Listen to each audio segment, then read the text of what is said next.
Andrew's first role as a head coach. Elsewhere, bosses at Leicester have thanked Ruud van Nistelrooy for his dedication and hard work after he left the King Power by mutual consent. He led the club to their second Premier League relegation in 3 seasons, but strange timing perhaps. It's a shambles what Leicester are doing. The lads are back on Monday and they're going to have no manager as it stands. The communication hasn't been there for a very long time. No one knows what's happening. We were thinking, would they wait until July the 1st, Tuesday, the second day of pre-season before they sack Ruud, because of PSR problems, and they've done it now. Former Foxes forward Emil Heskey says there'll be massive uncertainty around the place. Your leader, the person that's actually supposed to be taking you on that journey to try and get back up or to survive or whatever it may be, is gone. And now you're thinking, what's happening? The next person, what sort of football they play? What do they like me? It would be great to try and announce someone soon, so then they can be settled, the fans can be settled. Preparations continue for the Lions' opening game on Australian soil when they take on the Western Force in Perth tomorrow. Assistant coach John Fogarty says they just can't wait. We've had 3 good days training. Everyone is impressed with the stadium, and everyone wants to get this tour on Australian soil going. So yeah, it's been really, really exciting, for the group that's going to go out there. And the draw for Wimbledon has been made. Jack Draper will take on Sebastian Baez. He's also in the same half of the draw as Novak Djokovic. I wish they could do a redraw because he's got a very tough draw. And if he gets through his first round, then it's Marin Cilic in the second round. We know what he's capable of, albeit he's 36 years of age. Bublik in the third round. And Bublik, who beat Draper at the French Open, he won that big title in Halle a couple of weeks ago. So Bublik potentially awaits Draper in the third round. So it's actually a pretty tough draw for Draper. Meanwhile, Emma Raducanu will take on British teenage wildcard Mimi Zhu. There's more at talkSPORT.com.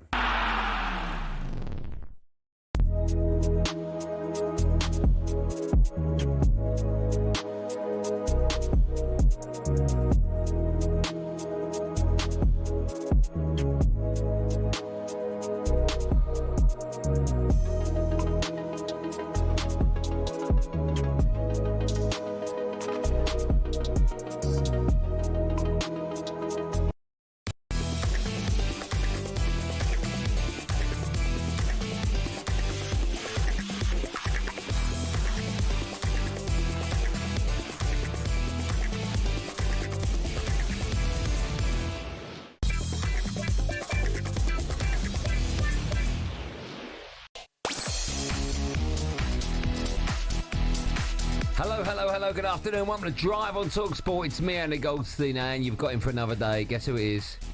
It's Darren here, by the way, Darren Bent. Just said that. What's the matter with your mic? Why is it all over the place? No, because I put it like that. All right, DB? Yeah, I'm good, you? Good to see you, man. Right, Jiggo. What? Good to see you, man. I've got something to show you as well. I've got something to ask you in a minute. Okay. Right, Jiggo, we've got a show for you today. Man City look back to their old selves as Pep's latest rebuild set us up for another era of dominance in the Premier League. We'll also take a look at the bonkers new Premier League rule that will give us half-time interviews with the players. What? Former England winger Topsy Ojo will join us to preview the Lions test tomorrow. It's live on talkSPORT, and we'll be asking whether fans should have a say on the appointment of the England manager. Can't wait for that. All that plus Bent is going to give us his top 5 Premier League front threes of all time at R5. Mouthful. This is Drive, this is talkSPORT. You can get involved. 03717 22 3344. Rubbish. A pile of rubbish. A pile of rubbish. That was a breakfast show this morning. I enjoyed that. I learn when you listen to expert presenters, you can learn a lot. So who would you say is an expert in this building? Well, I was listening to O'Hara. He's come on leaps and bounds since he did the sports bar. In fact, since he ever came onto talkSPORT, because there was a time where I'd listen to his links and I'd go, oh, they're a bit below par. He could have put more thought into them. He's cleverer than that. And then I listened to a link he did on the breakfast show this morning. I thought, now that's how you get into the news. talkSPORT News. Right, let's get the news with Emma. I mean, how good's that? How good's that? Let's get the news with Emma. I mean, let me write that down. How did he do that? Because that's years of... Right, let's get the news with Emma. Right, let's go. I mean, straight to the point. No, what's coming up. No, don't forget on talkSPORT. Right, let's get... I'm gonna do that. Right, let's get the news with, and then... Yeah, because you got a whole big old read before yours. Right, let's get the news. I might just do that. I'm good. I'm very well. You're going to ask me a question. Yeah. I know what you're going to ask me. Go on. Did you implement the rule in the household this morning? Just in case people are joining us for the first time this week. Yeah. Tuesday you did it. Tuesday. I said, was it Tuesday on our show? Yes. Okay. I said, I'm sick and tired of my kids. I've got 2 kids. They're both girls, 16 and 13. That's not their names. Coming downstairs in the morning, all half asleep with their phones in their hand and they're scrolling through TikTok and Insta. Morning, and they can't even see me, but their face is glued to the phone. I said, right, I'll tell you what I'm going to implement a new rule in the morning. Yeah. When they come down Wednesday morning, all 4 phones, they go on the table in the hall, and you can't pick your phone up until you go to school. Yeah. Right? Now, that Wednesday, I didn't do it. Yeah. Because Thursday played golf. So today's the prime example. Let's go. That's it. I'm going to open my phone. I'm going to show Darren Bent a picture. There's my whole table, and there's 4 telephones on it. Yeah, but that might you No. just for a photo. No, I would be honest with you. I swear to God, I did it this morning. Yeah. Oh, how were they? Do you know what? I'll tell you what was lovely about it, and there's loads of mums and dads out there will understand what I'm saying. What was really nice about it is my little one, who's 13, she was a bit like, oh, I put phone on the hall table, come, like that. I'm going to sneeze a minute, sorry. And she put it down, and I sat with her in the lounge, and I was a little bit naked, in as much as I didn't have my iPad, usually I read the paper, or I sat down for like that, and I was like, you all right? She was like, yeah, okay, what you got coming up for school today? And then she told me, and I said, okay. And then she started telling me about some clothes she's looked at, she wants to buy, she's seen this little... We just had a little chat, and I thought, this is lovely, right? Yeah. And all of a sudden, she started smiling, she was giggling, laughing, and as she left for school, right, she turned and she said, I really enjoyed that. Should we do it Monday? And I went, yeah. The big one, however, the big one, come downstairs, and she's not sulking, neither of my kids are sulking. Yeah. And so I went, phone on the hall table, and she went, like that. And then she put the phone down, and as she walked from the hall to the kitchen, it wasn't a walk, it was this. Yeah. Like that, walking. And I was like, oh dear. And my little one looked at me, she went, oh, someone's in trouble. But no, excuse me, it was good. We did it. And I think all families... I bet you it doesn't last longer than a week. I know, it will. It was really nice. No, your older one's already revolting. She's not that bad. No, she's not revolting. I mean, listen, no disrespect. She's not revolting. But she's already going against the grain. Your kids are revolting as well. And she's going against the grain. No, it's nice. You should try it. Mate, you just told me she kicked the whole... I'll tell you what was funny, right, as well, is when we put all the phones down, I went into the lounge, my wife's on the iPad, and I went, like that, rude. I went, no devices. And she went, I thought you said phones. And I went, nothing. And she went, stood up with the iPad, walked out to another room, started reading it. Oh, wow. So and I was like... didn't listen to you then? Oh. And then a minute later, she came in and sat down. And it was lovely. We had no devices in the house. That's how it should be. Watch TV? You watch TV? Yeah. When one of them was having the breakfast, put the telly on. But that's fine. Okay, it's nice. Just scrolling. They go nuts, the kids. Oh, look, okay, but I guarantee I'm going to ask you every day till next Friday. Okay, all right. And I guarantee you... No, it's a new rule in the Goldstein household. And then my wife said, we should do this tonight when they get home. And I looked at both of them and I was like, yeah, that won't be happening. No. But slowly we'll bring it back. Maybe like 8 o'clock at night, phones. Boom, put your phone there, leave it down here tonight. I like it. Yeah, they're going to leave it down here tonight, then you go to bed and they go back down and get it. Yeah, do you remember that time when you get to a certain age where your mum and dad go to bed and you lock up? Yeah. Do you remember that? Yeah. That's happening. And you know that. Yeah. And you what? And you know that. Obviously, I've got time to go and get it. I can't believe you said my kids are revolting. We've got lots coming up on today's show. A bit later on, I'm very excited about this. We will be talking about whether or not football fans, because the League Cast is doing a great job. We'll talk about England and Germany. That's tomorrow night live on talkSPORT 8 PM, the under-21 final. We'll talk about League Cast, what a great job he's doing. And also we'll ask the question, should football fans be able to vote on the next England manager? That'd be nice. We'll also be talking about times you let the cat out the bag. That's on the back of today's show meeting, where Jack said in front of everyone, "Oh, have you told them about the joke we're going to play on them two, meeting us two, about Joe going to Glastonbury?" And then Ryan just looked at him and went, "That was meant to be secret." And Jack was like, "Oh yeah. Have you told them about the joke we're going to play on them?" Jack, unbelievable, good work, Jack. Well done. And we'll talk about the Premier League, a new rule that's going to give us half-time interviews. I don't want that. You team 4-0 down. Was that in the audio? What? Was that in the audio? Was what in the audio? Oh, Jack was talking to me. What? No, but I thought it was part of the audio. Some kind of audio. Because it was clapping and then someone talking. And then Jack going... There was no clapping. That's not exactly how it happened. That's what I heard. Did you not hear that? No. Jack, I've told you about talking to Bentley during the show. Honestly, I thought it was audio. Look what you've done to him. You don't even know what day of the week it is. But all that and more is coming up a bit later on. We're going to start off with Man City. They smashed Juve 5-2 last night to secure top spot in the Club World Cup group. So, do we have a proper title race on our hands next season? Haaland with the shot kicked away. It's come to the edge of the area, and it's an absolute stunner. Savinho with a rocket. They win Group G and they win this game in Orlando against Juventus by 5 goals to 2. The signs are all good, and it's exciting for us City fans because that team had come to the end of the road, and it was sad to see Kev leave, but new players, it's a new vibe. We'll storm it, absolutely storm it. I don't see why we don't go and win this and then go and win the league. But Noel Gallagher the week before, I like that. Yeah, Man City will face Al in the last 16 of the Club World Cup after beating Juve 5-2 last night. It means they'll finish top of their group with 3 wins from 3. The game also saw Erling Haaland score his 300th career goal at just the age of 24. And the Man City gaffer Pep Guardiola, he spoke to the media after the game, and he was asked if that was the best performance that he's seen from his side for a long, long time. Previous 2 games we won, but we were miles away, and today we adjust a few things. And the performance was really good against an incredible strong team that make an incredible impact the first 2 games as well. So really pleased, because the most important thing, the players has to realize what you have to do to back what we were the last decade. I had the same feeling that last season they have an incredible squad, an incredible team, but we were injured 50% of the players, so the energy went down and we could not compete. And this season we're going to try to maintain this rhythm as long as possible. Did you watch the game, or you watched the highlights of it? What did you make of the performance? Was it a bit like watching the old Man City? Yeah, ruthless. Yeah. Doku's goal was lovely. Yeah. The pass. The pass was fantastic. The little shimmy, that little shoulder thing that he does, cuts inside. And last season, I thought with Doku, you could see it's there, but maybe his final delivery or decision making in the final third, you'd go, I'm not quite sure. But for that goal, it was clear of mind. As soon as he got in that position, dropped his shoulder, went inside, bang, far corner. What a goal from Savino. Onside of the bar, whipped it into that top corner. But they just... But how much can you read into performances like this in a competition that, they are glorified friendlies? I know there's a trophy and copious amounts of money at the end of it. Yeah, I know what you're saying. Hot conditions as well. But no, all they can do is beat whoever's in front of them, and they beat them really convincingly. Really convincingly. They scored, 2 up? 2-1 at half time. Yeah. After half time, Haaland comes out, gets a goal, which was fortunate, just about bobbled it in.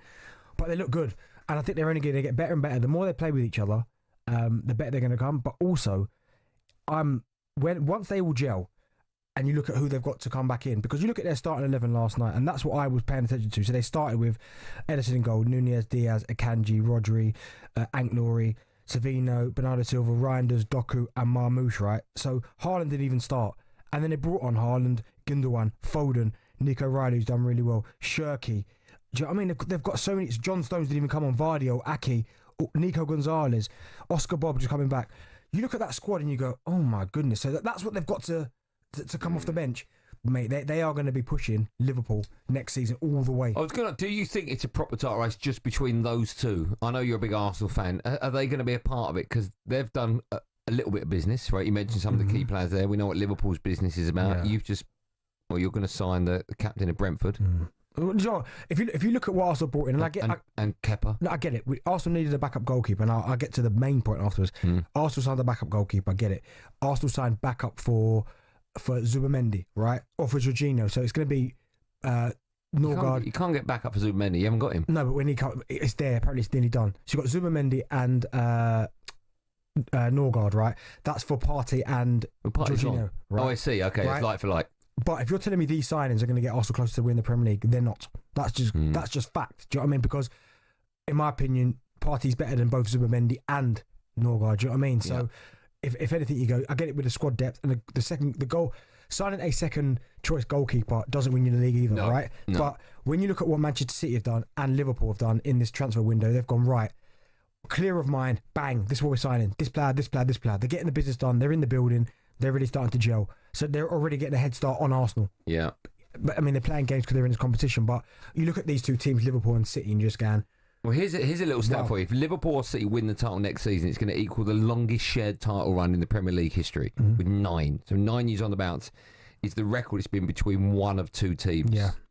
Is that a good or a bad thing, do you think? That's one of the questions we're going to ask. 03717 222 333. Is it good or bad? Sorry, I thought of a question, but I'll answer that. I'll ask the question afterwards. But yeah, it's up for the rest of the league.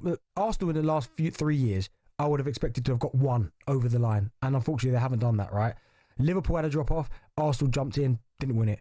And then Man City had the drop off, Arsenal were expected, they didn't win it, Liverpool jumped in. So at some point, someone's going to have to break it. But I think next season, unless Arsenal wow me with the signings, like you see a wide player come in, let's say Eze comes in, then you get the striker Gyökeres or Sesko, then another player comes in, I'm like, oh, okay. Because the squad's there, but you need that striker, that final piece. So it's up for the rest to catch up. Okay. So one of the questions I'm going to ask, 03717223334, is it good that we just have two teams fighting out, right? Or would you rather see 7 or 8? Because you could argue that 7 or 8 means it's a weaker league. You could argue that. But also I want to hear from football fans, if it's not Liverpool or City, who is most likely to break through and win the Premier League? Yeah. Do you think it's Arsenal? I think it's Arsenal. I do think it's Arsenal, yeah. Some fans will say Newcastle, some will say Chelsea. No, I mean, Arsenal finished second 3 times in a row. Yeah. So I don't think a team can just jump you. I know City have done it, but they've won. Well, Liverpool jumped. Yeah, but these are teams that are winning trophies regular. Do you know what I mean? So I'd like to say it's Arsenal, but if it's not going to be Arsenal, say take Arsenal out of it, I think Chelsea. You think Chelsea's next? Well, they've got this United. I find it's a good joke, that Man United. People cracking jokes in there. What have I told you about? Talking to me, It was Ryan. He can. Ryan. Yeah, it was, I think Chelsea, because they're just that club, aren't they? They just come out of nowhere and win something. What were you going to ask me? The dominance, what was it, 9 years? Yeah. Between two teams? Yeah. What do you think, how far do you think we are behind Scotland? What do you mean? Well, it's just two teams forever. I see. See, that's a good point you make, because that's terrible for Scottish football, right? How long... But we're getting like that now. That's what I'm asking, is it good or bad? I need to know the last time a team, other than Soccer Rangers, when was that? I think it was 83 or 84. Oh, my, see that? Wow. I might be miles off that, but in my head I've got 83, 84. But you think Aberdeen, I'll find that out in a Aberdeen minute. were the last team to win the SPL, Yeah, they were. other than Soccer Rangers? Yeah, they were. Yeah, I'll have a look. It probably wasn't 83, 84, but it was Aberdeen. Yeah. I'll have a look. All right. So the question we're asking, is it good that it's so dominant between just two? And whatever the answer is to that, another question is, if it's not Liverpool or City, who's most likely to become Premier League champions this coming season? I'll be honest with you, Friday's always a little bit quiet. So if you're thinking, I'd love to get through, today's the day you will. 03717223344. Dial that. You could be next, live on Drive on talkSPORT.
time for no Googling, right? Is this music for no Googling? Yeah, he'll keep laughing his head off. There's no Googling. 4:20. Jack, what's going on with you? Honestly. We defend Jack so much. If you've always fancied a job in radio, let me know. Drop us a line. You're listening to Drive on talkSPORT. Me, Andy Goldstein Bent is alongside a Motorpoint. Thousands of cars, all unbeatable prices. Guaranteed. Head to motorpoint.co.uk for details. Still to come, we'll be looking ahead to the knockout stages of the Club World Cup. Just quickly, Real Madrid beat RB Salzburg 3-0 to finish top of Group H and move into the last 16 of the Club World Cup. That was last night. Leicester have finally confirmed that Ruud van Nistelrooy has mutually agreed to leave the club after their relegation last season. Now, before we take your calls on all things City, we're going to briefly touch on Liverpool. Yesterday, we asked why Jurgen Klopp didn't get the backing that Slot is getting as they're spending for the summer hit the £200 million mark. But there is a theory among some Liverpool fans that Klopp was in fact too loyal to certain players and therefore didn't sell them to raise cash. Do you agree with that? That's just a theory doing the rounds at the moment. Can he be too loyal to certain players? I mean, yeah, I get it. If certain players have never let you down and you've look what the team achieved under Klopp, winning everything. If these players are going to do that for you, then of course, even if there's a small percentage, like I'm not quite sure that he's maybe at the level that he should be because he's done it for me before. I trust him. Do you know what I mean? So, but that happens in every dressing room. Yeah, I suppose it does, yeah. Do you know what I mean? It's not if you believe in a couple of players, why would you? Well, you look at some of the managers that have signed the same players for about 4 different clubs. Do you know what I mean? Because they trust that player. Okay. So you can't use that against Klopp. Well, we're taking your calls. Are Man City and Liverpool, is it a 2-horse race? And also, is it good that it would just be a 2-horse race? We get it, of course, north of the border. And if it's not one of those two, who's more likely to have a shot at the title? 03717 223344, just some of the questions we've asked. Let's hope Adam has got a couple of the answers. Hello, Adam. Good afternoon to you. Hello, mate. How you doing? You okay? We're good, man. How are you? I'm doing all right, thanks, mate. Doing all right. Love the show. Thanks, thanks. Thought I'd give you a little 2 pence on why Villa could be the one player that cycle. Give us your 2 pence. You think Aston Villa, if it's not Liverpool or Man City, they're going to win the Premier League? I mean, there's no reason why they can't do it. They obviously got Champions League, not this year, but year before. Got a old bone in the backside with Man United, which obviously did us over, which is why we're obviously in the Europa this year. But there's no reason why, if we're not nursing that Champions League hangover this year, we can't put in a better performance in the Prem and make it all the way to the top. Adam, let me ask you a question. Are you worried about you losing any of your best players? I mean, I am and I'm not, because, you know, like you say with Arsenal needing to get themselves a striker, they've already tried to put a bid in for Watkins and we've told them to go and jog on, but there's no reason why they can't put a higher bid in, and if the money's right, they're going to be daft to say no, aren't they? But then again, he's our top scorer, so we wouldn't really want to get rid of him. Okay, thanks for your call. It's got Charlie, a Liverpool fan. Hi, Charlie. Charlie? Hi, lads, you all right? Good, man. How are you? I'm all right, mate. I'm all right. Yeah, my opinion is with the 2-horse race, I think Manchester City and I'm a Liverpool fan. I think City and Liverpool, they're going to dominate for the next 5 years. You look at who Liverpool have signed and Man City now, and Arsenal are signing a Chelsea reject, a 31-year-old Norgard. And fair play with Zubimendi, he's a good player, but they're not exciting signings. So like I said, City and Liverpool could drop off, and I still think Arsenal bottle it next season. They haven't got a winning mentality. No, but you know what it is? I think the window's not shut yet, so more signings are going to come in. The striker will come in. I think if you're judging it on signings now, you go fair enough. But I think obviously if we're still in the same situation at the start of August, then panic stations. Of course, but you look at the strikers they're linked with. Like Liverpool are trying to hold out for Isaac, in my opinion, the best striker in the Premier League. Haaland is at Man City. They're after 21-year-old or 22-year-old Sesko. He's not really lit it up in the Bundesliga, and they're linked with Gyökeres as well. But every club in the country is linked to Gyökeres at the minute. Yeah, but is that not most signings? Because when you signed Marnie from Southampton, you didn't think he was going to turn into the Marnie that we all saw. When we signed Marnie for Southampton, we didn't come second 3 years in a row, and there wasn't pressure on the manager. No, my point was he wasn't. You didn't know that he was going to turn out to be a top player. That could happen with Sesko. Of course, but do you think there's not a lot of pressure on Arteta now to win something this season? Say, for example, he wins the FA Cup. Is that enough to keep his job? And would Arsenal fans be really happy with an FA Cup? I mean, it's a trophy, but of course, I would like one of the big ones. I think I need a big one. I.e. the Champions League. You need silverware. Yeah, I'll take a Spurs, 22nd and Champions League. Oh, slap me under for that. Not 22nd, you mean 17th? 17th. You don't want to finish 22nd. I mean, no, they lost it's only 20. Lost 22 games. That's what I know. Let's take one more. Owen's a Coventry fan. Hi, Owen. Hi, lads. How we doing? All right. Great, man. How are you today?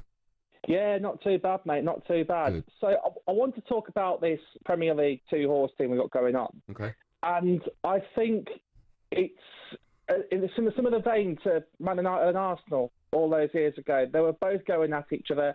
Obviously, in more recent years, there have been a lot of runaway. Liverpool last year, 2020, Man City have run away a couple of times as well. But I do think there's a classic rivalry building up there, I would say. But at the same time, there are teams just behind them, say Arsenal, say Chelsea, if they get the signings right, say Newcastle, if they put their money where their mouth is, that can come into that bracket, I would say. No, I agree. I think if Newcastle get the finances, they could be in it. But let me ask you, you're a Coventry fan quickly. You happy about the start of the season? Looking forward to it? Super Frank? I am looking forward to it. I think we've got some very winnable games in that first month. And then probably looking at September, we get your Norwich, your Leicester, your Birmingham. That's a tough month. But if we can get the results heading into that second month, I think we'll be good. Can I ask you, is it in that division, is it so cutthroat now that if you've got a manager that in his first season, and it wasn't a full season, but first season knocks on the door and doesn't quite open it and fails at his second attempt, is that it? I'm not just singling out Frank Lampard. I'm talking about any manager now in the Championship. I'd argue it depends what the owner is looking for, really. If you want stability, you're probably looking at an owner that will take 2 to 3 years with the same manager as long as there's progress. But if you're looking at, again, you can take Lampard, if you're looking at, he's done this in his first season, got us to 5th in the playoffs. But if he doesn't do the same this season, I'd like to see where we are come December and see what the owner thinks. But I think we've not been cutthroat recently through Mark Robbins, and I think, we'll have a look. I mean, thanks for your call. It's a fascinating. I mean, it always is in the Championship. It's so difficult, but every season we always look at the Championship and go big club, big club, big club. I mean, it's just full of them now. Again, the teams that have come up. I said to you, didn't I? I said this Championship season is going to be so tough because the teams coming down from the Prem, the teams going up, the ones that are already teams going up got money, hanging about, the ones that have been hanging about, like Coventry, who are in there, Middlesbrough, obviously new manager as well. Wow, I'm excited about the Championship next year. Yeah. Still to come, we'll be looking ahead to the first Lions game down under with former England winger Topsy Ojo. But first, it's time for No Googling, and music you've already heard. There you go. Put the beer down. We want to know what is the fastest goal a player has scored on their Premier League debut, and who was it? That's a great question, by the way. You like that? Let's have a look at the answer. Is it for a new club or just in the Premier League? Fastest goal a player scored on his debut in the Premier League. Okay, but I still don't make my point, because is that on his Premier League debut? Or yes, I just said that. So if you play for Spurs and you move to United, is that a new debut in the Premier League? Oh, I see what you mean. You know what I'm saying? I think it's his debut in the Premier League. First time he played in the Premier League. Cool. All right. Lovely, yeah. Lovely, isn't it? Good luck with that. The answer to that, loads more coming up right after this on Drive on talkSPORT.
From set-piece coach to head coach, Keith Andrews has been appointed as Brentford's new boss.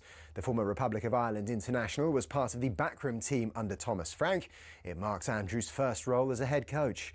Elsewhere, bosses at Leicester have thanked Ruud van Nistelrooy for his dedication and hard work after he left the King Power by mutual consent. He led the club to their second Premier League relegation in 3 seasons, but strange timing perhaps. It's a shambles what Leicester are doing. The lads are back on Monday. No one knows what's happening. We were thinking, would they wait until July the 1st, because of PSR problems, and they've done it now. Preparations continue for the Lions opening game on Australian soil when they take on the Western Force in Perth tomorrow.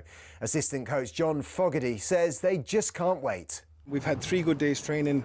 Everyone wants to get this tour on Australian soil going. So yeah, it's been really, really exciting, for the group that's going to go out there. And the draw for Wimbledon has been made.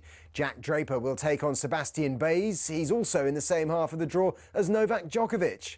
If he gets through, then it's Marin Cilic in the second round. We know what he's capable of, albeit he's 36 years of age. Bublik in the third round. And Bublik, who beat Draper at the French Open, he won that big title in Halle a couple of weeks ago. So it's actually a pretty tough draw for Draper. Meanwhile, Emma Raducanu will take on British teenage wildcard Mimi Zhu. There's more at talkSPORT.com.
Walk-on music, quick. David A. Yes. This is Drive and talks about me, Andy Goldstein, the superstar is Darren Bent alongside. Before the break, I asked the question, what is the fastest goal player scored on the Premier League debut, and who was it? Odsonne Edouard. Palace versus Tottenham. How many seconds? 13. 28. Who's got the fastest ever goal? Is it Defoe or made up? No, I think it's Shane Long, innit? It's about 7 seconds, Yeah, isn't it? and mine has got the fastest ever hat-trick. Oh, hold on. What is it, Ryan? 9 seconds. Yeah, and mine has got the fastest ever hat-trick against Villa. What was that? About 3 minutes? No, that was the old record. His was quicker than that. Jeez. I think. How many hat-tricks you get? What, total? Yeah. Premier League 1. Yeah. Who's that against? Bolton. Shock. Right. Was it all 1 foot? Nah, all 1 foot? No, I can't think. Let me think the goals. No, yeah, all right foot. Okay. Yeah. One in Europe. Your recall for goals is quite frightening. Yeah. We should do a little quiz on that. There's no goal. You can play a bit of audio. Yeah. Tell me the game and I know exactly how I scored it. Will you really? Yeah. Can we get Billy through the end of the show quiz? That'd be really interesting to see that. Right, so to come, we're looking ahead to the knockout stage of the Club World Cup. But first, the British and Irish Lions, they take on Western Force. That's tomorrow morning. And of course, you did. It's a game that you can hear live on talkSPORT. The Lions tour of 2025 is underway.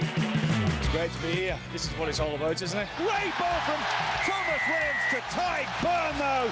And Ty Burn in that baby blue scrum cap, but a bright red shirt.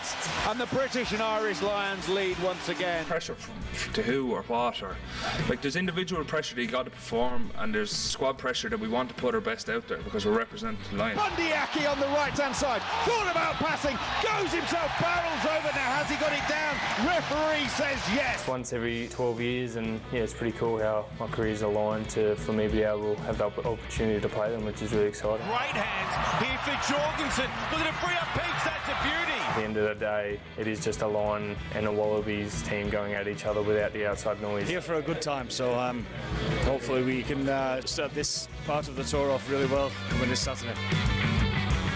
Fingers crossed, the British and Irish Lions, they take on Western Force tomorrow morning. It's live and exclusive to talkSPORT with coverage starting from 10. Don't forget, of course, we're bringing you live commentary of all 3 test matches plus the warm-up games, and talkSPORT is the only place on national radio where you can follow all of the Lions action. In fact, the Lions assistant coach John Fogarty, he's been speaking to talkSPORT ahead of the game, and he said that the lads can't wait to get out on the pitch tomorrow. It's been really cool to be over here. We've had 3 good days training. Everyone is impressed with the stadium, and everyone wants to get this tour on Australian soil going. So yeah, it's been really, really exciting, for the group that's going to go out there. I'm sure it is. Right, let's carry on that conversation. We can look ahead to tomorrow's game in more detail and chat all things Lions with former England winger Topsy Ojo. Topsy, good afternoon to you. Good afternoon, gents. How are we doing? We're good. Thanks so much for coming on. Listen, before we talk about the rugby, right, people on YouTube will be able to see you as well. You've got headphones on, but they're not Bluetooth. You've got a cable connected to them, which is very rare. I saw someone in the gym with headphones on and cables. Are cables making a comeback? But these things, it's all full circle, isn't it? You go to the fancy ones, the Bluetooth ones, the wireless and the earpods, and then all of a sudden, you know what? I just want to plug a set of headphones in that I know work, I know aren't going anywhere. And actually, it's more to keep the external noise out in case kids walk out or anything like that. Oh, so, okay. Yeah, more self-preservation than anything. The cables are coming back, kids. Right, listen, let's talk rugby, shall we? Because I want to ask you actually what the reaction has been like to that defeat against Argentina in that first warm-up game last week. What do you think Andy Farrell will be hoping to change tomorrow? Well, look, I think he'll understand that when you're bringing a load of players together from different teams, different countries, different clubs, you understand there's going to be a little bit of teething. Yes, these are the best players he could have selected, but, they're human like anyone else. There's going to be some mistakes as they're trying to build these combinations. But what he'll be hoping is that week to week, session to session, the combinations get better. Things start to stick. They start to look like the team he's trying to build. So the guys that played last weekend had the first run out, and the reaction was really interesting. I was very measured in terms of, look, actually for a first run out, that wasn't bad. Of course, you're disappointed to lose, but the ultimate goal is to win the test series. So tomorrow morning is another opportunity for the guys who didn't play last week to put their hand up. He'll be hoping that they can pick up from where the other guys left off in terms of a display that had the nuts and bolts there, just a few bits and pieces to tidy up, and if he gets that, then the tour's well and truly underway.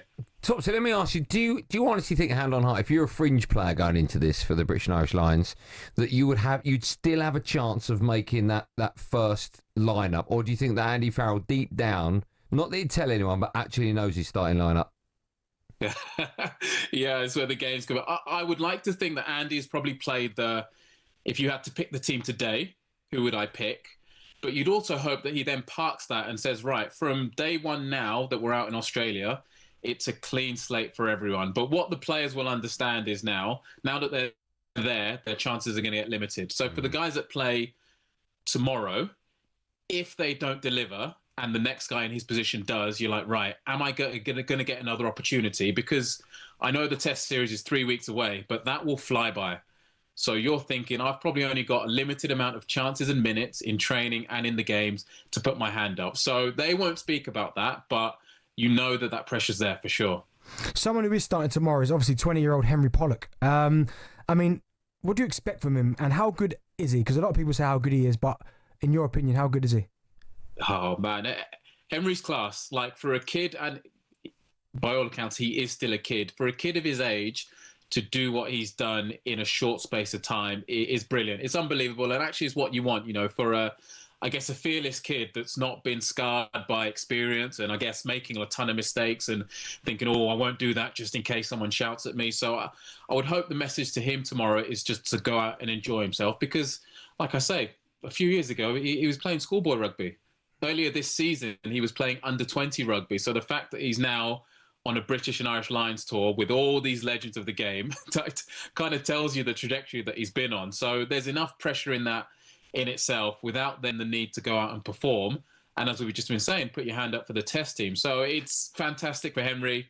Looking forward to seeing how he goes. And I hope, like I say, the message is just go and do what you've been doing all season long. Don't listen to external noise. Be who you are. the player, the character, everything that comes with him, and go and show us what you're about. Do you think as well, when you look at the opposition in Western Force, let's be honest, of late they haven't been great. I think they've been beat the last 4 or 5 times in a row. Do you think it's almost a perfect environment for him to go in and play? I think so. I think the first game of the series especially, like I say, the Western Force are under a bit of pressure, but they have brought in quite a lot of their Wallaby players, they're international. So it's going to be a really tough test, but actually in terms of the fixtures that they could have had, yes, probably the best one in terms of most of these players haven't played for a couple of weeks as their domestic season finished a few weeks back when they didn't make the knockouts. So actually, they've not played together for a couple of weeks. Their internationals have been in camp and have only been released this week. So actually, if you're the Lions, yes, it's going to take them probably 50, 60 minutes to break them down, but it's actually the best opportunity to really make a statement and, you know, a statement of intent to start the tour. Not that you need to wrap these lads in cotton wool, but if there was 3 that you were going to do that to make sure they're fit and raring to go when the tour begins, who would they be? Oh, okay. I'd go Dan Sheehan, the hooker. Yeah. I think he's different class. I would go Finn Russell. I think he is, as I call it right now, he's nailed on to start at fly half. And the other one's a bit tough, isn't it? The other one's tougher out of everybody's there. The 2 that jump out, probably 6 Tyke Byrne and 12 Sione Tuipulotu. I think those 2 players as well are probably penciled in for test spots already. Okay. So obviously, thanks for coming on. I was going to ask you if you think Henry Pollock is the dog's... Oh, no, I can't ask that question. Listen, you can ask me after 9 p.m. I don't even think then I can. Listen, thanks so much for coming on. Loving the look as well. You look ridiculously cool. Enjoy all the rugby that's coming up rather than talkSPORT, and we'll speak to you in a bit. Cheers, Topsy. Appreciate it, lads. Catch you soon. Thanks, man. Is that a thing? He's coming back now. I saw someone in the gym this morning with an iPod, not a phone, an iPod, and the cable coming out of it. But you know what I think is coming back with the wire headphones, right? Obviously, we've got the Bose, right? Yeah. You know when you try and speak to someone in them, it's appalling. They can't hear you. No, but you know why? I've told you this. Yeah, but okay, forget all the settings. No, it's the settings. Right? We've got the outside in. But no, I'm seeing people now with the same Bose headphones like that with the wire, perfect. Like got the little thing there. Head in, right? Yeah, I'm good. You? I'm gonna go cables. I'll go cable if I got to. Do you think so? Got to go cable at some point. Yeah, we're bringing cables back. Yeah, cables are back. No more digital, cable. All cable now. Right, that was the latest episode, the latest episode of The Lions Uncaged with Alfie Reynolds is now available wherever you get your podcast. And remember, more importantly, you can catch a daily Lions show at 11 a.m. every day over on talkSPORT 2.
That's a tune.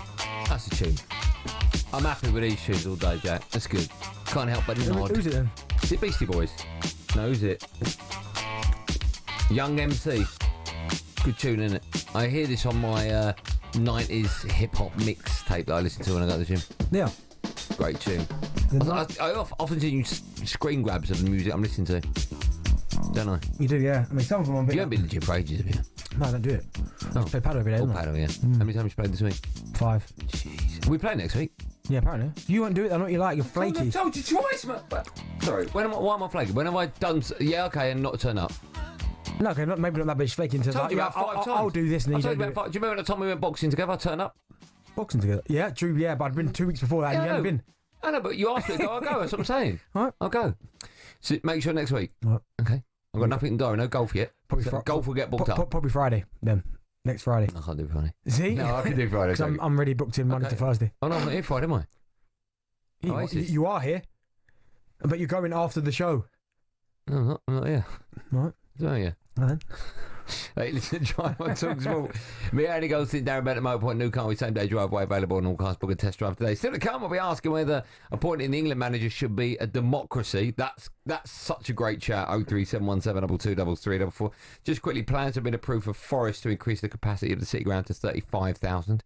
The reunion, talking of Oasis, the reunion of the century is just around the corner. We're giving you a chance to win a pair of Oasis tickets in Manchester on July the 19th. Oasis 25 is sold out, but talkSPORT can get you in, and that's not all. Alongside the tickets, we'll put you up in a hotel for the night. We'll put $5,000 in your back pocket, completely tax-free. Listen up right now for everything you need to know and how to enter. Alright, kid. You have to be over 18 to enter in the UK, excluding Northern Ireland. For a chance to win a pair of tickets to the most electrifying rock and roll reunion of the century, a hotel stay, and $5,000 spending money, all you got to do is text the word Oasis to 83338 by Monday the 7th of July at 11 p.m. and you'll be entered into the draw to go supersonic this summer. Sorted. Right, here's all the legal stuff. Text costs £2 plus one standard network rate message. You've got to have the bill payer's permission or post your name and number to Oasis Prize Draw, P.O. Box 3190, Colchester, CO2 8GP, to arrive by 5 p.m. on the 10th of July. This is a talkSPORT limited promotion run on talkSPORT, Talk and Virgin Radio UK stations. Full T's and C's at talksport.com. You can. Yeah, you can indeed. I missed that. Of course you can. We did up to anything this weekend? I know we've got 8 minutes, but you up to anything? What up to? No, why? What are you up to? Why are you asking that? What are you up to? I'm up to anything. Oh, paddle. No, I'm trying to get a game of paddling tomorrow. What time? The earlier the better. Go on. I play at 7, 8 o'clock in the morning. Who's going to play at 7 o'clock in the morning? There must be someone. I'll look on the app. I want to try and play at Fort Dunlop. I won't play there yet. What's the app called?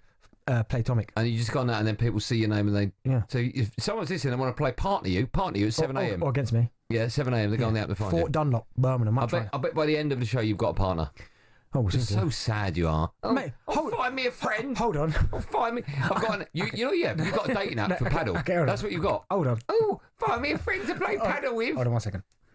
I can't sleep the night before. I've got golf tomorrow. Yeah, I'll get excited about it. Yeah, get excited. Honestly, that's pathetic. No, you're pathetic. I can't sleep. Oh, I'll play golf, but I need someone to play with. I've got no friends. 7 a.m. No, golf. That's you.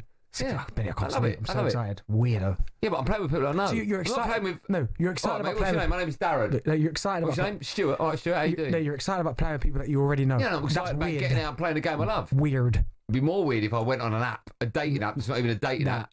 Oh, Hannah, what's your score? What's your rating? Oh, get there for 7. So I'm going to have to get to the start of the Club World Cup. We'll text to the zone. FIFA Club World Cup preview on talkSPORT, presented by DAZN. Watch every game of the FIFA Club World Cup live and for free on DAZN. Sign up now at DAZN.com. Message ready. Someone just put, I'll play tomorrow morning at the fort. No, read it properly. It says, look, No. I'll play you tomorrow morning at the fort. Let me have a look. It doesn't say that. I'll read it out properly. Oh, I'll play tomorrow. I've got no friends as well. Right, the last 16 of the Club World Cup has been confirmed, and there's teams in front of me. There's no point going through all of them. Let's call out the big ones. PSG against Inter Miami. That'd be Messi going back to his old team. Flamengo against Bayern Munich. Man City against Al Hilal. Real Madrid Juventus. Chelsea got Benfica as well. Do you think this stage of the competition is where most people are going to start to take some interest? Personally, for me, I've not been interested at all. But now it's knockout. Now it's last 16 into the quarters. Are we watching them? I get that. I mean, I've been watching it from start to finish because I've loved it. But there are some good ties. I mean, Al Hilal, as you said there, they're going to be playing against Manchester City. For me, that's a difficult one because you look at their run and they've actually done okay in this tournament. They've actually done Al Hilal. They've actually done really well. But I just I look at the juggernaut, which is Manchester City, right? Yeah. And I can't see it. I just can't see an upset because Man City are just so strong. They've looked so strong that they're almost playing in second gear. Like I wouldn't say that we've seen them at their maximum yet. Haaland doesn't even start last night. And I just think I know El Hilal have got people like Milinkovic-Savic, good player. Mitrovic is obviously their striker. They're past their best. Never's in there, Koulibaly, but Man City's a different kettle of fish, man. So, but I am looking forward to probably the best tie, the two best ties. PSG and Miami. I mean that on paper, yeah, because Messi, Suarez, and that. Come on, that's huge, man. It's not better than Real Madrid Juventus. Okay. Do you know what I mean? I even like Chelsea Benfica. Why? I got a funny feeling. I got a funny feeling. Yeah, go on. Chelsea's going to win this tournament. Do you know? I was going to ask you if you think a Big Ed will win it. Well, they're on the right side of the draw first and foremost. Chelsea. No, don't they meet Chelsea and Man City meeting in what, the semis? Right. So Chelsea is on the side with maybe Manchester City, right? Yeah, they meet in the semis. Right? The other side's got PSG in there, Bayern Munich in there, Real Madrid in there, Dortmund's in there. The other side's loaded. Well, Chelsea won 2 of their 3. They got beat last Friday. We went out for drinks and we watched them lose. Got smashed against Flamengo. Yeah, Flamengo. What? Why are you saying like that? That's the way you said it. It's funny. That's how you meant to say it. What do you call him? Flamengo. Oh, right, okay. But no, yeah, Chelsea, they did. But Nicholas Jackson getting himself sent off. But silly boy. I've really enjoyed it. Like just looking at different. I see. Shout out Wallace Jan. What a player he would be. See, I would rather watch. I don't think I'll be on my own with this statement. I'd rather watch England-Germany under-21s final tomorrow. Yeah. Live on talkSPORT than any game in this competition. Not even the final. Okay, the final is Man City, Real Madrid. Don't lie. No. If Real Madrid put Man City in the final, it's England-Germany Euro final. It's England on the 21s. It doesn't matter. I'd much. We can put that out there for the next hour. 03717222222. Any game in this comp, right? I'd rather watch under-21 final England-Germany. I'd rather watch Real Madrid versus City or Chelsea. I mean, you've seen that a million times. No, but if it's going to be, who's this team here? Sorry, so it says Palmeiras versus Flamengo. Then no, but even that, I'd probably watch it. What, over England? Yeah, would you? I'm patriotic. You're not. I'm not. I'm club over country. Yeah, I'm not. You're an embarrassment. You are. Man United win the quad. Yeah. England win the World Cup. England. You're nuts, mate. You're honestly nuts. England win the World Cup. Okay, what's the biggest thing you can win? Yeah, that's one. No. Answer my question. Yeah, as a player, I'd rather win the World Cup over anything. Right. As a football fan, I'd like to see Arsenal win everything. As a football fan, what's the biggest thing you can see won? For me personally? Yeah. The Champions League. Over World Cup? Yep. Mate, you're a disgrace. That was a look ahead to the Club World Cup with our friends at DAZN. Watch every game of the FIFA Club World Cup live and for free on DAZN. Sign up at DAZN.com. FIFA Club World Cup preview on talkSPORT, presented by DAZN. Sign up now at DAZN.com to watch every game live and for free. You can grow all sorts of things, can't you? Well, you can't grow concrete. You can. You can. Oh, nearly got it there, Jack. When we come back, we are asking if we need a democracy to vote in the next England manager. Lee Carley's doing a sterling job. If he wins the Euros, it'll be 2 on the bounce, but we decided against him to take someone else, Thomas Tuchel. Do you think, football fans, that we should decide the next England manager? I love this. 03717 223344. Dial now. You could be chatting to me and Betty right after this.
From set-piece coach to head coach, Keith Andrews has been appointed as Brentford's new boss. The former Republic of Ireland international was part of the backroom team under Thomas Frank. It marks Andrews' first role as a head coach. Elsewhere, bosses at Leicester have thanked Ruud van Nistelrooy for his dedication and hard work after he left the King Power by mutual consent. He led the club to their second Premier League relegation in 3 seasons, but strange timing perhaps. It's a shambles what Leicester are doing. The lads are back on Monday, and they're going to have no manager as it stands. The communication hasn't been there for a very long time. No one knows what's happening. We were thinking, would they wait until July the 1st, Tuesday, the second day of pre-season, before they sack Ruud, because of PSR problems, and they've done it now. Former Foxes forward Emil Heskey says there'll be massive uncertainty around the place. Your leader, the person that's actually supposed to be taking you on that journey to try and get back up or to survive or whatever it may be, is gone. And now you're thinking, what's happening? The next person, what sort of football they play? What do they like me? It would be great to try and announce someone soon, so then they can be settled, the fans can be settled. Preparations continue for the Lions' opening game on Australian soil when they take on the Western Force in Perth tomorrow. Assistant coach John Fogarty says they just can't wait. We've had 3 good days training. Everyone is impressed with the stadium, and everyone wants to get this tour on Australian soil going. So yeah, it's been really, really exciting, for the group that's going to go out there. And the draw for Wimbledon has been made. Jack Draper will take on Sebastian Baez. He's also in the same half of the draw as Novak Djokovic. I wish they could do a redraw, because he's got a very tough draw. And if he gets through his first round, then it's Marin Cilic in the second round. We know what he's capable of, albeit he's 36 years of age. Bublik in the third round. And Bublik, who beat Draper at the French Open, he won that big title in Halle a couple of weeks ago. So Bublik potentially awaits Draper in the third round. So it's actually a pretty tough draw for Draper. Meanwhile, Emma Raducanu will take on British teenage wildcard Mimi Zhu. There's more at talksport.com.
Listen to Drive live on talkSPORT with me, Andy Goldstein. Darren's here, everyone.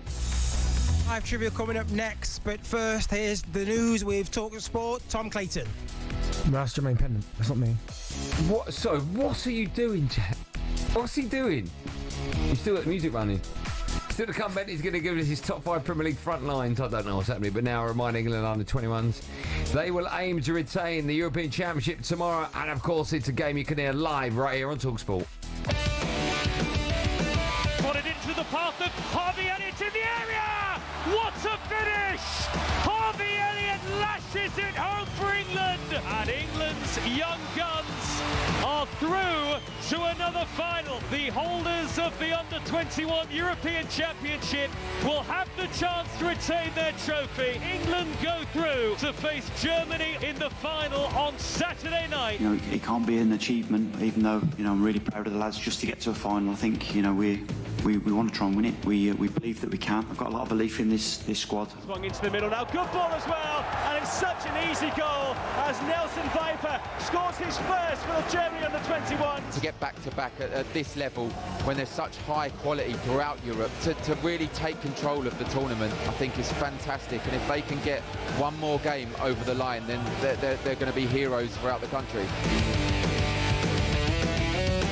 Under-21s, they face Germany in the final of the Euros. That's tomorrow night. It's live right here on talkSPORT from 8 p.m. Harvey Elliott, what a tournament he's having. Scored twice against the Netherlands earlier in the week to confirm England's place in their second straight final, and they did, of course, win the competition 2 years ago with boss Lee Carsley looking to retain the trophy. England Under-21 assistant coach Ashley Cole joined the breakfast show this morning. He said that the players are full of belief ahead of that game. Going into the tournament, we looked to, try to get through the group. That was the main aim, but then to continue to, perform at a good level. The players have not played with each other that much, so it was just about connecting and being a group. And obviously, you reach another final back to back is a great achievement for the lads. We spoke a lot about winning after winning, how hard it is to win, but to put ourselves in a position where we could win again, I think. The lads have shown a great resilience and togetherness, and Saturday will be the finale for us, and hopefully we can show our best foot. It'd be an unbelievable achievement if England were to do it and Lee Carsley were to do it again. How much credit does he deserve to get this England side, or if he gets this England side back-to-back finals? Yeah, I mean, back-to-back victories. Incredible. Absolutely incredible. I mean, he's had some good teams to pick from, by the way. When you look at some of the squads that he's had to work with, some talent that he's had at his disposal, but to still put it all together, it's incredible. But also as well, he's getting players that are hungry. Because I remember playing in the 21s, I loved it, but there were certain players that turned up and were a little bit like, oh, it's the 21s. Do you know what I mean? Especially when they've had an opportunity maybe on the cusp of being in the full national team. It was a little bit like, oh. And maybe one's played in the full national, and they've had to drop back in, right? That's going to hurt. A little bit of that, but no, it's been a really good achievement by Lee Carson, certainly his coaching staff. We heard from Ashley Cole there as well. But it's just about, can they get over the line and get the job done? And I think they'll be able to do that. I know they lost to Germany I think earlier on in the competition, but I just look at Harvey Elliott. I mean, he's on fire. McAtee, Amari Hutchinson, who I watched a lot of last year at Ipswich. Elliot Anderson, brilliant season for Nottingham Forest. Stansfield, we know he can score a goal. I think the strength and depth there. Do you know what I mean? But again, it's like whenever England play against Germany, it almost all that goes out the window. All right? of that, it almost feels like, even though it's derbies and rivalries, it just feels like a really. It's the one. It's the one. Is it the one in world football? I know Brazil, Argentina will be up there, of course, as well. No, that's the one. Brazil, Argentina's the one. More so than England and Germany? Yeah. Okay, European-wise, it's the biggest, isn't it? I think. I'm speaking of Italy, Germany. Yeah, Italy, Germany. Is it the biggest European fixture? I think so, in terms of the rivalry. Yeah. I think so. But do you know what? I feel like whenever England play against a nation that's a rival, I almost feel like it's their cup final. For whatever reason, people hate the England national team. Well, it is a cup final. No, I'm talking about in general. Like, you just asked me about all these different rivalries. But whenever people play against England, I always feel like it's their final. But any stage, you mean? Yeah. Oh, sorry, not just Germany, anyone. Anyone. And that's because we rub it in the people's faces that we're the best team on the planet. See. So whoever we play against, they go up 10%. How much does Lee Carter's stock go up if England manage to retain the Euros? Yeah, I mean, it's high as it is. He's a really good coach. Really good coach. But do you think that there's a thought of he's a great coach, but only at this level? Like, if we win back-to-back Euros, we should have a whole host of Premier League clubs. Like, you look at, what's his name, Brentford. Oh, no, right? If he goes back-to-back... They're just given... Keith Andrews. What's his name? Keith Andrews. Keith Andrews. That's it, yeah. They're just giving him the job, right? Yep. Lee Carsley should be... Oh, no, if he goes back-to-back, there probably is... Like Leicester, right? Sean Dyche is... There probably is a job waiting for him, but I'm not quite sure he wants that yet. When I look at him, he looks comfortable in his environment. He looks like he's happy where he's at. Yeah. He's enjoying being part of the FA. Maybe he prefers international management as opposed to every day. Do you think he enjoyed his time as England manager? No way. Team? No, absolutely not. Isn't it amazing how much we turned on him? Quickly. Yeah. Quick. Horrible. No, I don't mean me and you. I mean the media and the fans. I mean some of the decisions. Remember when he went all that attack? He played 9 strikers. Yeah. I think even Harry Kane was in goal that day. So I do think maybe he suits more to international management. But if he goes back to back, at some point someone's going to say something to him like, "Listen, fancy this job," and he'll take it. I think you have to test yourself. Yeah.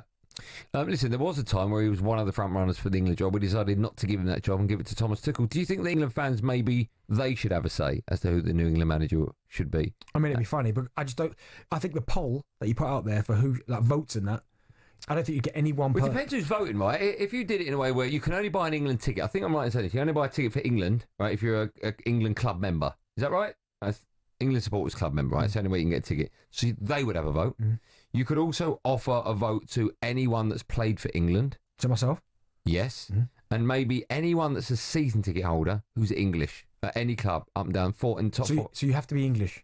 Yeah, you can't have it. You can't have a Scot voting on the England. No, but so, like, season ticket holders, I'm thinking. Yeah.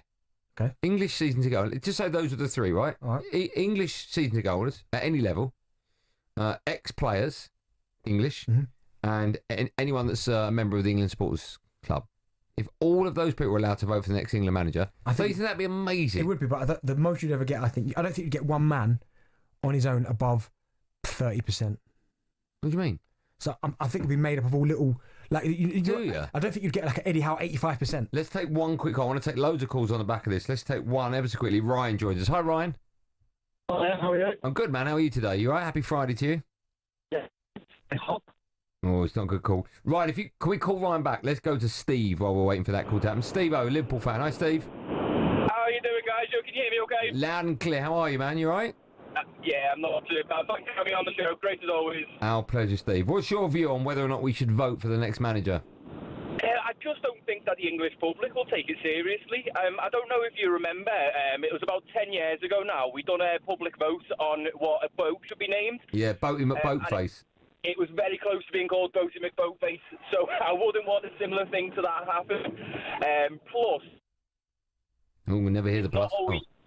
Go on, Steve. Sorry, we lost you there. Go on, plus. Yeah, plus, if, say, we do take it seriously, it's not always a fan favourite that will be the best man for the job. We might even end up with you in goal, Andy, in the dugout. No, I was known as the cat when I was a kid. Nothing wrong with that. But Steve, do you not think, because when we found out that Thomas Tuchel was going to be the next England manager, a lot of England fans weren't happy. And Benty, I know you've got to have a manager that's available, so you can't vote Eddie Howe, and if he wins, you can't say, right, you've got to leave Newcastle. But do you not think that football fans voting for the manager of the country, I mean, they'll be desperate to get that right? Yeah, they'll be desperate to get get it right, but have we, the public, got the knowledge to get that right? Or is the people in higher a nice wage to make that decision? I suppose if Liverpool fans were going to vote for the next manager after Klopp left, very few would have gone Slot, right? No, yeah, we would have tried. Someone like that. Do you know what, Steve? Do I tell you what is weird, Steve? Is Steve still there? I don't know if it's a great line. Steve, can you hear us? Yeah, I can hear you. Watching the game last night, seeing Pep Lijnders next to Pep. Yeah, that was a shocking one to say the least, because he was sort of Klopp's twin at the time, wasn't he? Very much so. That was honestly looking at that last night, seeing Klopp's number 2 sitting next It's to weird that he spent so much time with him. He just morphed into him. Yeah, that's strange. I mean, like from Klopp's perspective, he must have looked round and gone like, a bit like you copying me with the trainers. Oh my It goodness! must Yeah. I think his name's Pep Lijnders, isn't it? Who? Who's Yeah, Klopp's number 2? Yeah, and he's now sitting next to Pep. He's Man City's number. That I find strange. Yeah. For so long, he was like his nemesis. And it's very bizarre, isn't it? I mean, I know it's a job, probably a well-paid job, but it looked weird on TV last night. Yeah, it's always looked weird. Let's take calls. More calls on it. Should we have a democracy? Should we be allowed to vote for the next England manager? I think if it's managed correctly, like you can't just put out there because we would end up with Boaty McBoatface. But if it was people that had season tickets that were English, people that were a member of the England Supporters Club and ex-players, I think that'd be great, wouldn't it? Yeah. Who'd you vote for? If you could choose a great question. Anyone now, whoever you vote for has to be the next England manager. So you could go Eddie Howe and he'd have to give up his role at Newcastle. Who would you choose? Anyone. Anyone. What? English, anyone you want. Oh, Pep. You go Pep, would you? Yep. He'd be the next England manager. Okay. Who'd you go? Probably Ruben. Yeah, probably. So you get out of your club. Exactly. Just to get rid of him. Yeah. 03717223344. That's where we're going right after this. Love and Drive and Talk Sport.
talkSPORT, me, Andy Goldstein, and the Padel player, Darren Bent at Motorpoint. Thousands of cars, all unbeatable prices. Guaranteed. Head to motorpoint.co.uk for details. You got your partner yet?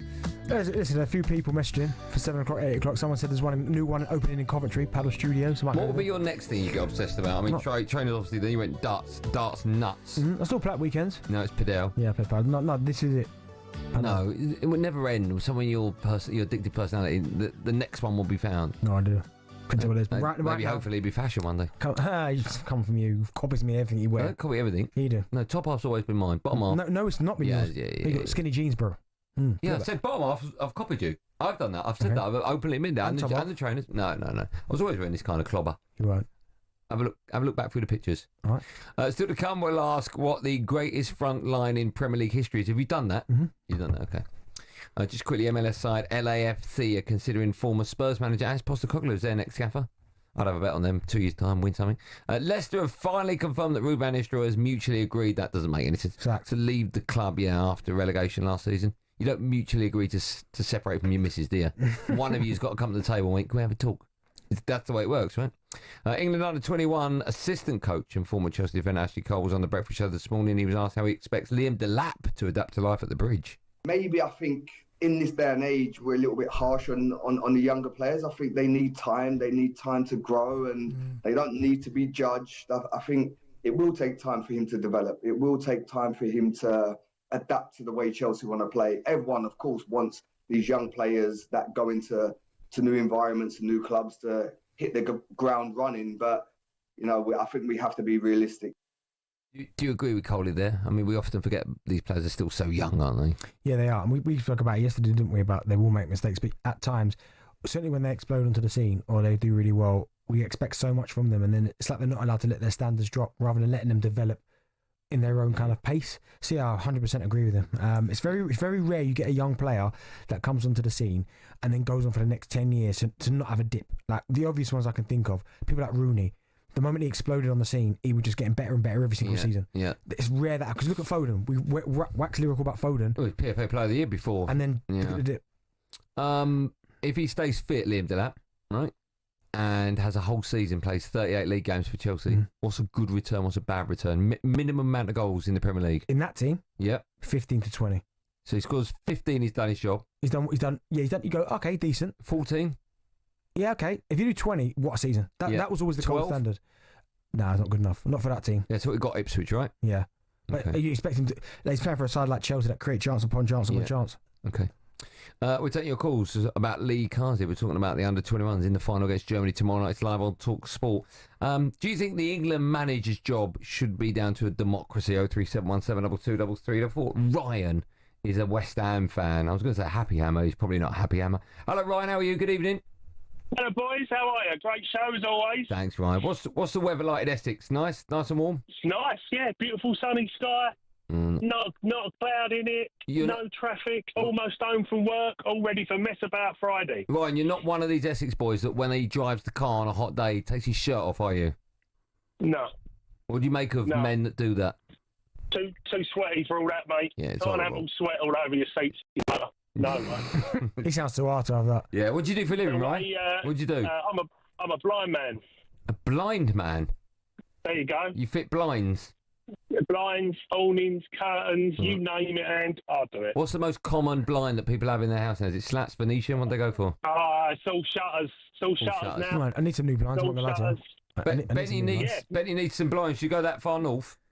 I'm all over it. Benny, give me a shout. I'll sort you out. Hey, what's your company called? CK Blinds. Okay, all right. I mean, we don't need to go... Okay, fine, all right. PK, did he say? Yeah, he said PK.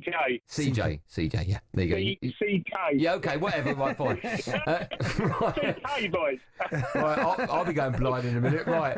Ryan, what do you want to say about England managers and whether or not we should vote for them? And we'll move it over to club managers as well. Right. England have always been more successful with an English manager, fact. I think it should be in-house, so you do the under-19s, the under-16s, you go all the way through. So you have an academy, look at Spain, academy of coaches. Yeah. You have an English academy, and you go, so you know who the next England manager is, all the way through. So it's always English, and you go all the way through with your teams, right up to Does it matter, though, Ryan, if that manager's never done it at club level? But you're going to work that out, because if they go under 16s, then under 18s, then under 9, if they go through, you'll know if that coach needs more coaching, or they need more experience, or you're going to go through that manager.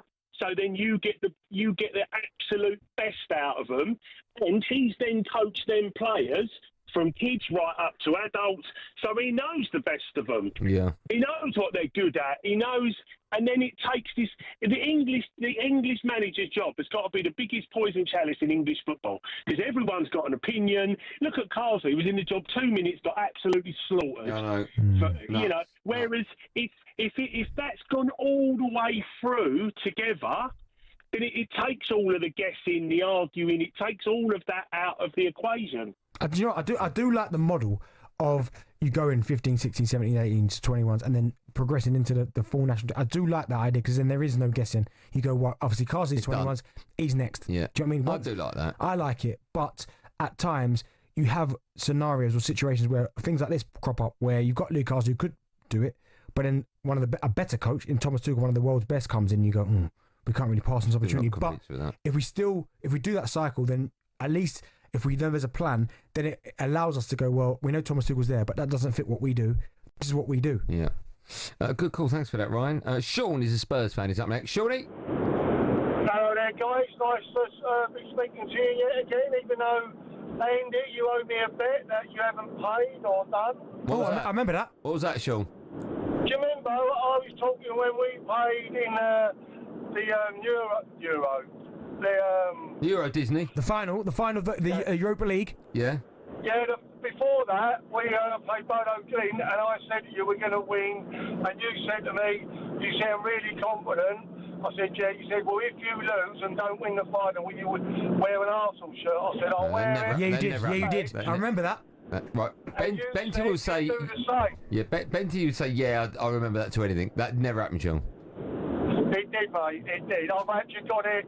We had about 1 million hits on it, actually, on your YouTube channel. Oh, make sure you find that, Jack. Go back and Hold on. If you've got 1 million hits on it, that's a world record, that is, firstly.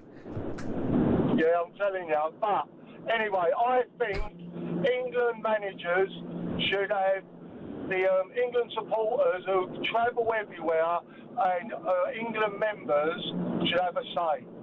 I generally do. We go all over the world with them. We go when they're rotten, when they're good, and yet we put up with all the rubbish managers, the bad results. So at least we should have a little bit of an input, surely. Okay. Yeah. Sure, before I let you go, we're going to play Guess the Job, all right? Yeah. All right, don't tell us yet. Write down what you think Sean does for a living. Write down. We don't know, do we, Sean? No. Okay, hold on. I've written mine. You written a bit? Hold on, write it down. Okay. Yeah. What you got? No, you go first. I've got builder. I'm a decorator. What do you do for a living? I actually do security. The same sort of thing, yeah. He does what? Security. Yes, I said security decorator. Yeah, I said security builder. Do you... Yeah, no, I do K9 security, dog security. Yeah, so decorating dogs. Well, that sounds wrong. Sean. Thanks for coming on, Sean. Oh, go on, but. No problem.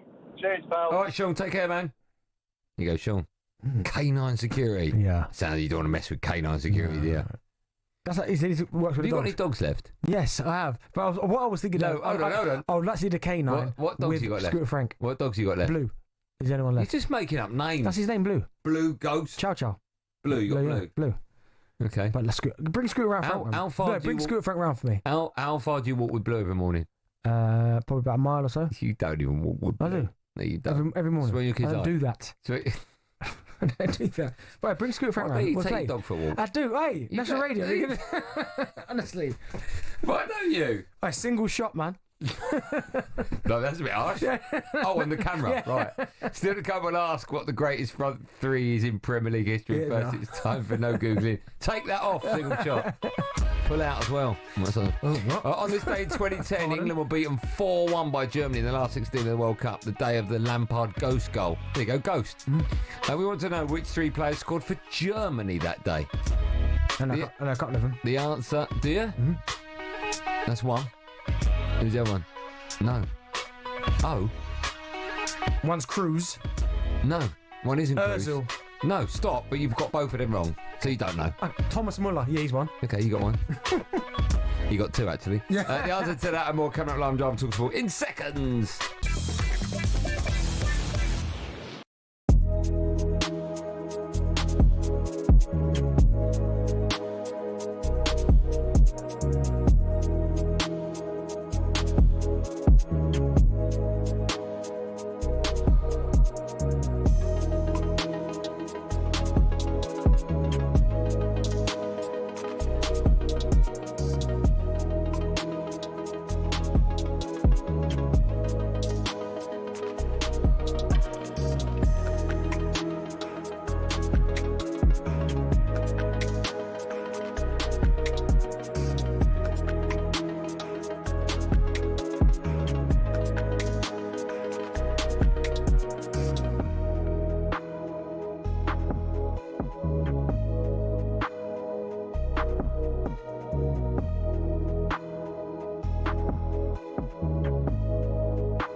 From set-piece coach to head coach, Keith Andrews has been appointed as Brentford's new boss.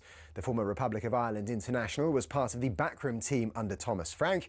It marks Andrews' first role as a head coach. Elsewhere, bosses at Leicester have thanked Ruud van Nistelrooy for his dedication and hard work after he left the King Power by mutual consent. He led the club to their second Premier League relegation in 3 seasons, but strange timing perhaps. It's a shambles what Leicester are doing. The lads are back on Monday. No one knows what's happening. We were thinking, would they wait until July the 1st, because of PSR problems, and they've done it now. Preparations continue for the Lions opening game on Australian soil when they take on the Western Force in Perth tomorrow. Assistant coach John Fogarty says they just can't wait. We've had 3 good days training. Everyone wants to get this tour on Australian soil going. So yeah, it's been really, really exciting, for the group that's going to go out there. And the draw for Wimbledon has been made. Jack Draper will take on Sebastian Baez. He's also in the same half of the draw as Novak Djokovic. If he gets through, then it's Marin Cilic in the second round. We know what he's capable of, albeit he's 36 years of age. Bublik in the third round. And Bublik, who beat Draper at the French Open, he won that big title in Halle a couple of weeks ago. So it's actually a pretty tough draw for Draper. Meanwhile, Emma Raducanu will take on British teenage wildcard Mimi Zhu. There's more at talkSPORT.com.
blind man cross the road, trying to make the outside. Jake, you know Jack? This is for Ryan, the fella that phoned up before, who works in blinds because of the opening game. Ever seen a blind man walk across the road? Hey, Jack, no Michael Jackson in there?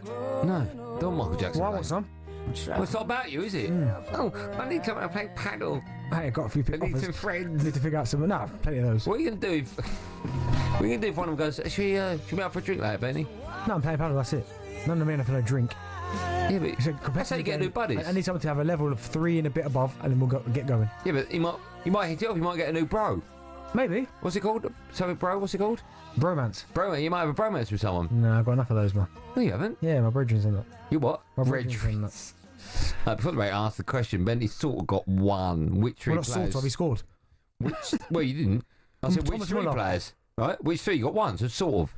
Right. Which three players scored when England lost 4-1 against Germany in the last 16 of the World Cup? That was the Lampard Bentley dog goal. Right, sorry, ghost goal. Give me Muller.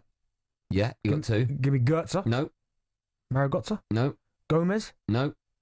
Midfield player. No. Yeah. One of them. You have no idea what's going on. No, I don't. Just give me the initials. I'll give you one of them. Schweinsteiger. No. One of them is not the opposite of here. Sorry, it's far or close. Yeah. Miroslav Klose. Right. And the other one is when you go to a lap dancing club. Whoa. We're going here, mate. Well, you know what it's they 5:35, are. mate. You know what they do? No, I right? don't actually. What they dancing around? Tables. No. Oh, sorry. They're dancing around poles. Right. Podolski. There you go. All right. It's so protective over that one. Why are you sweating? Tables. Tables. VIP tables. Yeah. What are you going, Benny? That's such a great answer. Man United legend Wayne Rooney had some interesting things to say about his former teammate Carlos Tevez recently. Tevez, of course, made the move across Manchester to City back in 2009, something that didn't go down too well with Wayne Rooney. He said, we were in similar in ways. What's that? Bro, read your link, man. Sorry, who's bringing in coffee for you? Hey, listen, read the link. Oh, my God, your days are... Honestly, you used to be a man of the people, now you've got people running about no, you. No, you're a disgrace. No, I didn't ask for it. Someone said, would you like a coffee? No, who said that? Who said, would you like a coffee? There's one. But, you know... Honestly, you're a disgrace. Okay. Just read your coffee. You're so not... Because I'll get my own. You're so not a man of the people. We were similar in many ways how we played, but that sounds nice. We both worked hard and could play as a 9, both play off the forward as well. We had a really good understanding of chemistry on the pitch and off the pitch. I think Carlos was my favourite strike partner to play alongside, and when Carlos moved to Man City, I was gutted, to be honest, and I'm pretty sure Carlos wanted to stay at Man United. So that got us thinking whether Rooney, Tevez and Ronaldo made up the greatest front 3 in Premier League history. Let me just say that front 3 again. Rooney, Tevez, Ronaldo. And do you know what's funny about that? You're missing someone as well. Berbatov was there as well, same time. I know, but that front 3 is ridiculous. So that means it's time for this.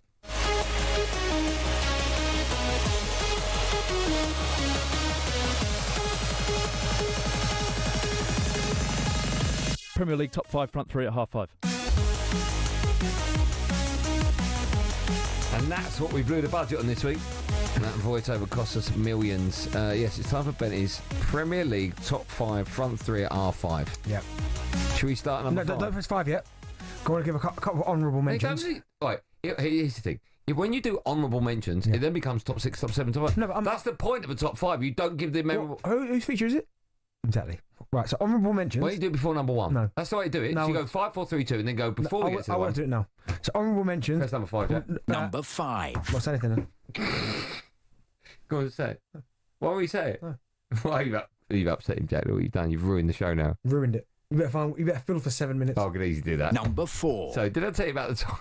Okay, so top 3 front 3s, right? So number 5 will be... It's my feature, shut up. Right, so anyway, honourable mention, Raheem Sterling, Suarez, Sturridge. They were incredible. They're called Triple S, right? They were... Sorry, no one's called them Triple S. They were. It was that Triple S or 3 S's. Do you mean SAS? No, because that would be... there would be an A in there. There's Suarez, Sturridge, Sterling. Yeah, it was and. No, it wasn't that. Trust me. But Triple S. I put them at 6, and the only reason why No, hold on. It was Suarez and Sturridge. and Sterling. I know, but no one called him Triple S. They did. I heard Triple No, S's. Triple S has never been a thing. Ryan's a Liverpool fan. You ever heard of Triple S? Yeah. No. So, but they're at 6. The only reason I didn't put them in there because they were good was Who, Triple S? Didn't win anything. Triple S, yeah? Yeah, Triple S. Okay. Right. I've also got Mahrez, Vardy, Okazaki. Otherwise known as MVO. Yep. MVOs. But now, Jack, number 5, please. Number 5. They weren't really a front three, though. Yeah, but it's 3 attack. He said 3 attacking players, didn't he? But they weren't front three, were they? Yeah. No, they won't. Yeah. Mahrez played on the right. Yeah. Okazaki on the left. Okazaki was more behind. Yeah, it's still like a cut through. But anyway, number 5, I've gone for Robin, Drogba, Duff, Damien Duff. Hold on. Robin, Drogba and Damien Duff. Oh, my God. Played together. Wait, sorry. That's unbelievable. I forgot about them. Yeah, but they played 27 times together, scored 25 games at that. But, I mean, that was probably...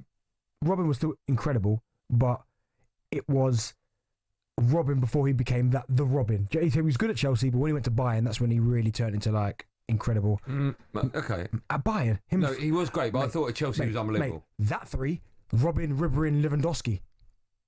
Yeah. That's top 5 world ever. Yeah, that's ridiculous. So, yeah, they're at number 5. Okay. Jack. Number 4. So honestly, just concentrate. What's he waiting for? Possibly randomised. Concentrate. There's a big quiet there, you know. Right, number 4, Raheem Sterling, Sergio Aguero, Leroy Sané, Manchester City for really good 128 games. 57 games, 39 wins, 128 goals between them. You've done your homework, man. Where are you getting all this info from? Trust me. That's really impressive. But yeah, Aguero. Do you know what? I almost feel like we never really got to see the best of Sané for season upon season. Yeah. Because, I mean, that pace is electric. Lovely left foot as well. Raheem, don't think he gets enough credit. I think he deserves more respect on his name. Is he done now? I'd like to say he's not, but, I mean, at Arsenal, he didn't work for him. But no, yeah, I've gone... Is he still with Chelsea? He's gone back to Chelsea, yeah. Have they not let him go? No, yeah, let him go. But just where is he going to land? That's the problem. Okay. So, yeah, number 4, Raheem, Aguero and Leroy Sané. Number 3. Well done, Jack. Number 3, now, because, again, Ryan said it's front threes, but not necessarily 3, just 3 attacking players that are on the pitch at the same time. A bit uncomfortable now. Right. You move the goalpost. He said it. Right. Henry, Bergkamp, Perez. Right? 128 games played. That's not a front 3. No, but he said 3 Who's on the other side? Perez on one side, who's on... Bergkamp was 10. Yeah, he just drifts in there. No, Lundberg? No, Lundberg's on the right. Who's on the other side? Perez. He's there. Yeah, no, but that's what I'm saying. Who's on the other side? Lundberg? No, Bergkamp used to that. No, Bergkamp was behind. Yeah, but he said attacking players. So Henry, Bergkamp, Perez. Not comfortable with that. 128 games, 78-1. I mean, you're talking about that 3 there. 2 of them are arguably top 5 greatest Premier League players ever. Who's best number 10 in Premier League history? Oh, number 10. It's hard though, isn't it, with the 10s, isn't it? Yeah. That's an unbelievable question. But, I mean... I know you want to put Bergkamp there. Yeah. You want to put Cantona there? Yeah. De Bruyne is in the mix. Yeah. All right, unbelievable. Henry, Bergkamp, Perez at number 3. Okay. Number 2. Obvious. Number 3. Number 2, you just said. Yeah, number 2, obvious. Firmino, Salah, Mane. 178 goals between them. And the reason why they're high, I mean, there's an argument there could be one. I mean, they won the lot. When they played together, they won the absolute lot. Yeah. Every single, that Salah, Firmino. Firmino, I know this is terrible to say, but he was probably the worst of the 3, wasn't he? Yeah, but I think he was the most important.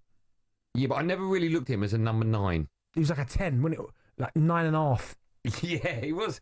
He was a 9. Soft 9, whatever that means. But yeah, it was a soft 9. You're right. Those 3, Salah, Firmino. I almost felt like Firmino was the most important because he was the one who was selfless. Do you? Yeah, because I know Salah's numbers and Mane both incredible, but you think of Firmino, he wanted to be that kind of the glue that stuck it together. Yeah. He sacrificed probably some of his own goals so that the team could flourish. Here's a question for you: out of the 3, who overachieved when they turned up? Who would you have bet on? Because they're all unbelievable. They're all 10 out of 10, right? Okay, overachieved. Salah. So, yeah, I think you're right. And the reason why I say overachieved because I always knew he was good, but I didn't think he turned into the greatest right winger in Premier League history. No, you're right. Yeah, you're right. So yeah, I'd go Salah. Not the greatest Ronaldo's, but yeah. He's not. No, Salah in the Premier League. Salah's better. Look at the numbers, bro. We agree to disagree. Yeah, okay, yeah. Go on, last one. Number 1. Has to be. Yeah, Rooney, Ronaldo, Tevez. 42 games played, 32-1, 93 goals between them. Incredible. I played against that 3. Dangerous. Did you? Yeah. Did you? Yeah. I don't remember at the time talking about how great that front 3 was. Maybe because I've been spoilt so much as a United fan over the years. You just get used to brilliant players. Yeah, look, 1-2, flicks around the corners, energy, pace, trickery, can score a goal. You ever playing a 3? Yeah. Who was that with? It was more 4-5-1s. So you just up top. So you'd have had players either side of you, though? Yeah, so I had Romadale, Jerome Thomas, Charlton, that was good. Not really the same as it as yeah, Bergkamp, Perez, and... Yeah, I had Young E, Stuart Downing, that was a nice one as well. Enjoyed playing in that. So, yeah, was Gabby in a good one? Yeah, Gabby played with Stuart Downing and Ashley Young. But Gabby, honestly, you don't get the respect he deserves, man. Does he not? There were times... You own respect. ...where he was unplayable. Villa fans will tell you, like he was... What was his greatest attribute? Was it strength or pace? You couldn't catch him. And not only that, could you not catch him, he was stronger than you think. He could back in so the defender couldn't move. And once he rolled you... You got no chance. No chance, mate. You know when we go over and play football at the thingamajig, Yeah. Is he good then or has he lost it? No, he can still play. I think technically in your brain you don't lose it. Yeah. So, but yeah, he's underrated, Gabby. But another one here, on paper it was good, but we didn't see the best of... We saw the best of two of them and not the third. Oh, I'm looking forward to this. Son, Bale, Kane. So when Bale came back, that's what he wasn't... That weren't a thing, was it? Yeah, remember, he came back, didn't he, Bale?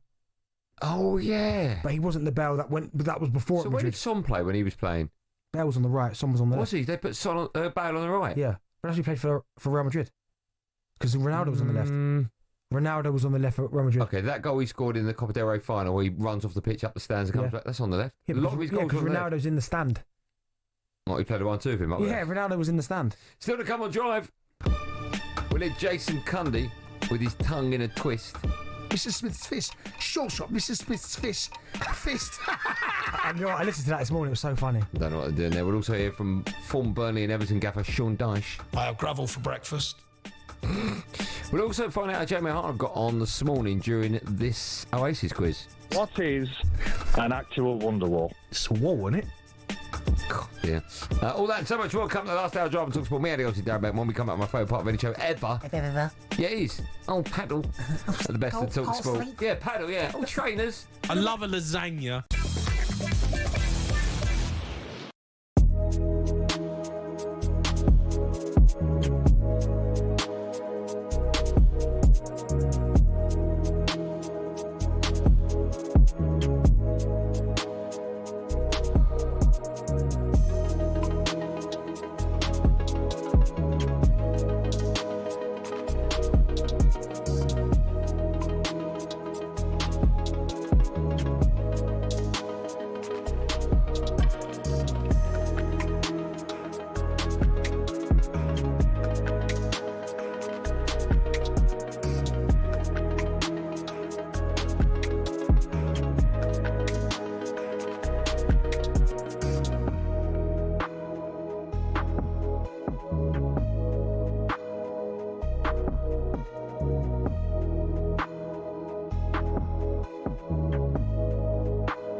Listen to Driver Talk Sport, me Andy Goldstein Superstar. It's Darren Bent at Motor Point alongside new car same day drive away available on all cars. Book a test drive today. Still to come, we'll be asking if fans actually like new stadiums. 03717223344. Bet it would like this. Ronaldo has just signed a new 2-year deal with Al Nassr. Some of the details about his new deal are ridiculous. So he's going to earn I've not got this wrong, £178 million a year. That is £487,000 a day.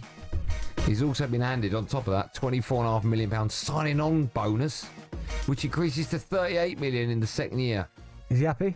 He's also been given an ownership stake in the club worth around £33 million. Someone said as well he's in charge. He's not in charge. Hold on, sorry.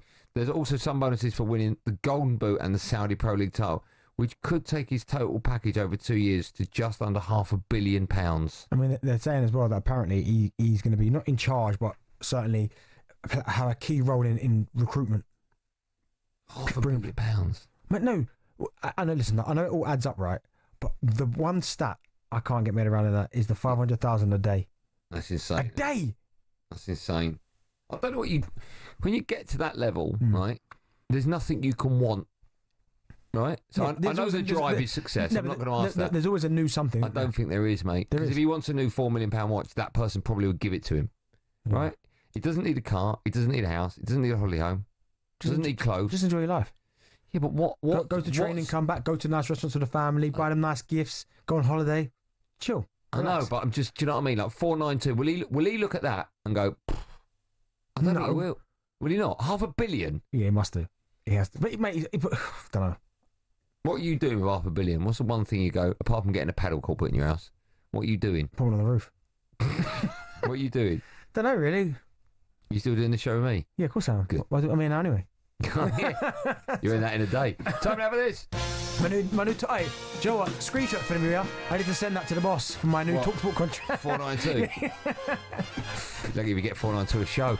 Right, time for the best of talkSPORT Freds. We run you through some of the reasons I like moments from across talkSPORT and our sister stations. Let's start off with this morning's breakfast show. Cundy and O'Hara. We're joined by rock and roll superstar Noel Gallagher, ahead, of course, of the Oasis reunion next week. And O'Hara wants a ticket, so Noel made him earn it. An actual Wonderwall. Oh my God! Come on, Jay. What do you mean? Come on, mate. Come on, Jay. It's like one of the most famous songs in the world. I know it's famous, but what is it? It's a wall, isn't it?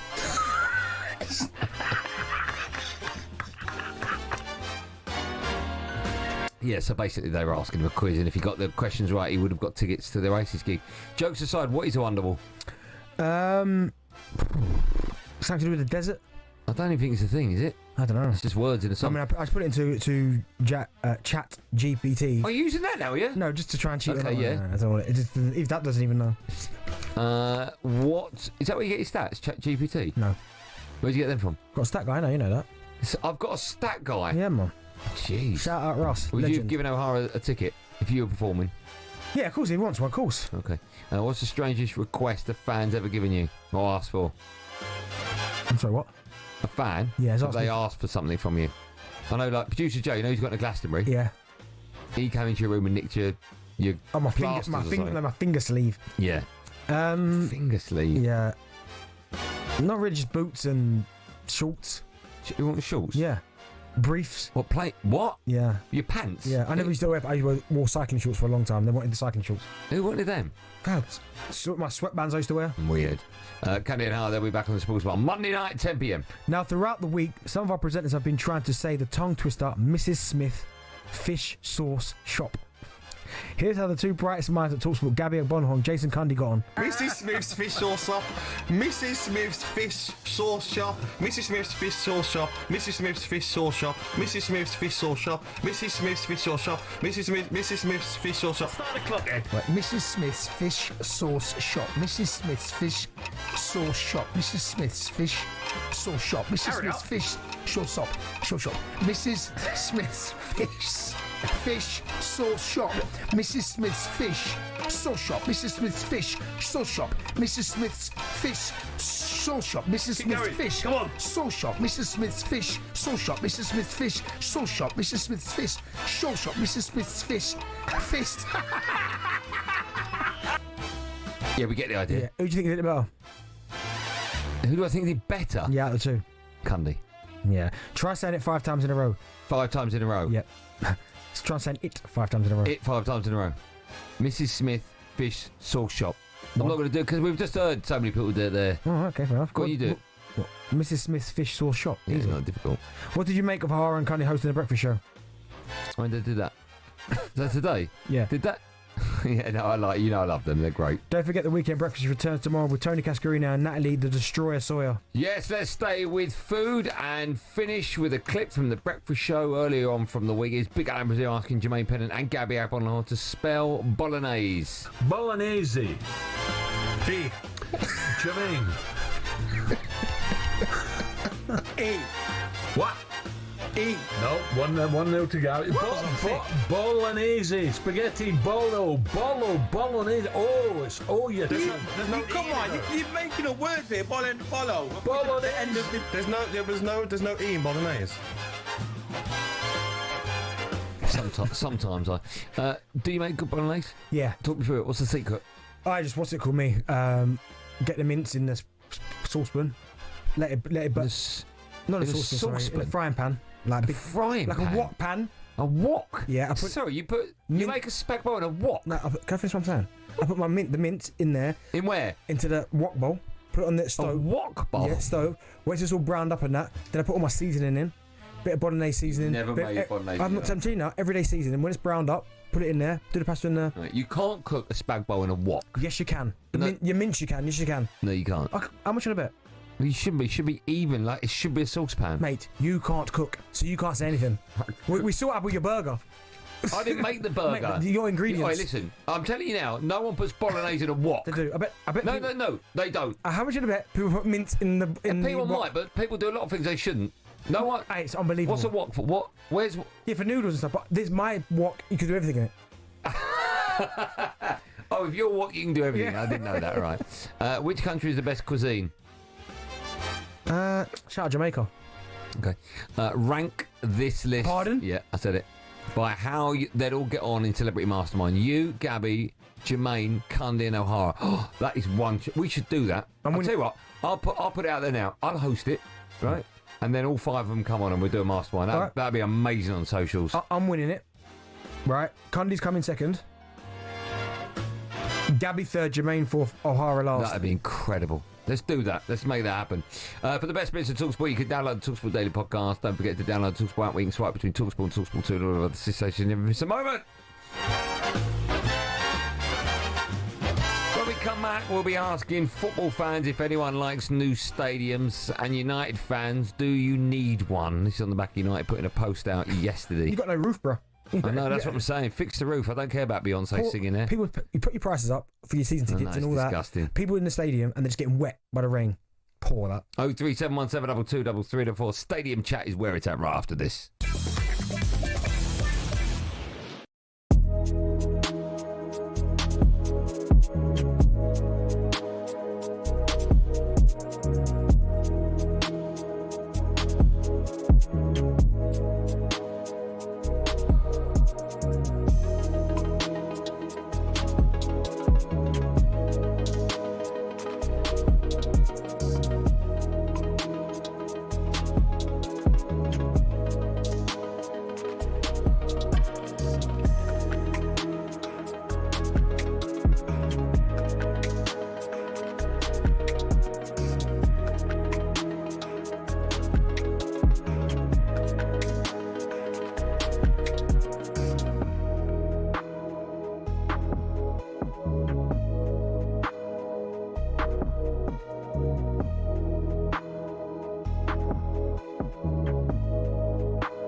From set-piece coach to head coach, Keith Andrews has been appointed as Brentford's new boss. The former Republic of Ireland international was part of the backroom team under Thomas Frank. It marks Andrews' first role as a head coach. Elsewhere, bosses at Leicester have thanked Ruud van Nistelrooy for his dedication and hard work after he left the King Power by mutual consent. He led the club to their second Premier League relegation in 3 seasons, but strange timing perhaps. It's a shambles what Leicester are doing. The lads are back on Monday, and they're going to have no manager as it stands. The communication hasn't been there for a very long time.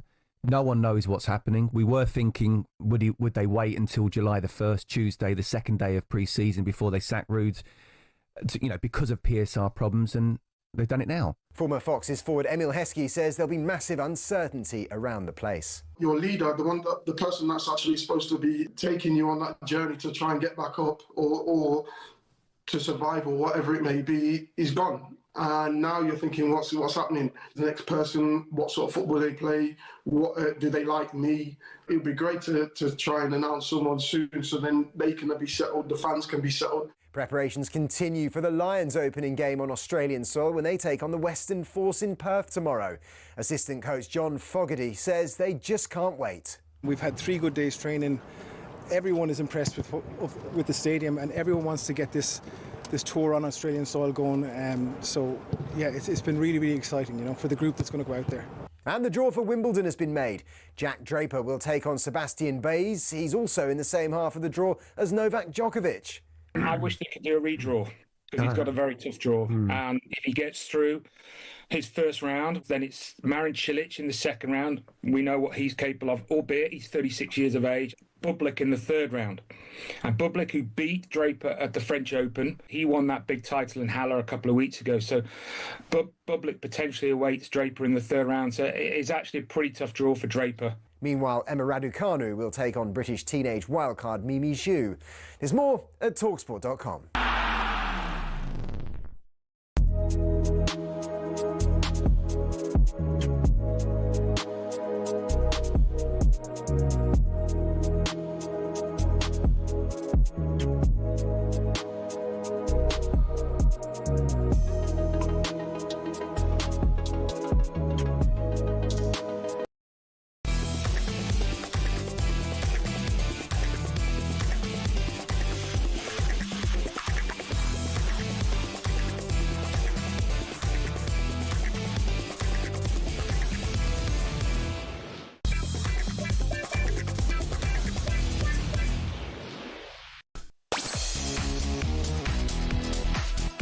Well, Matt, tell us that. I'm talking about me, Andy Goldstein Darren Bent here. He's getting players that are hungry, because I remember playing in the 21s. I loved it. I mean, Jack, what is that meant to be? Jack, you need to have your game. All jokes aside, man. That's awful. I prefer the Scorny Weaver alien one. What is he doing there? You'll find that in a minute. Ryan made me do it. Oh, that works on national radio. Well done. Idiot. Still to come, we're asking Bentley what makes a good team talk, but a reminder, we're less than a week away from the start of the Women's Euros.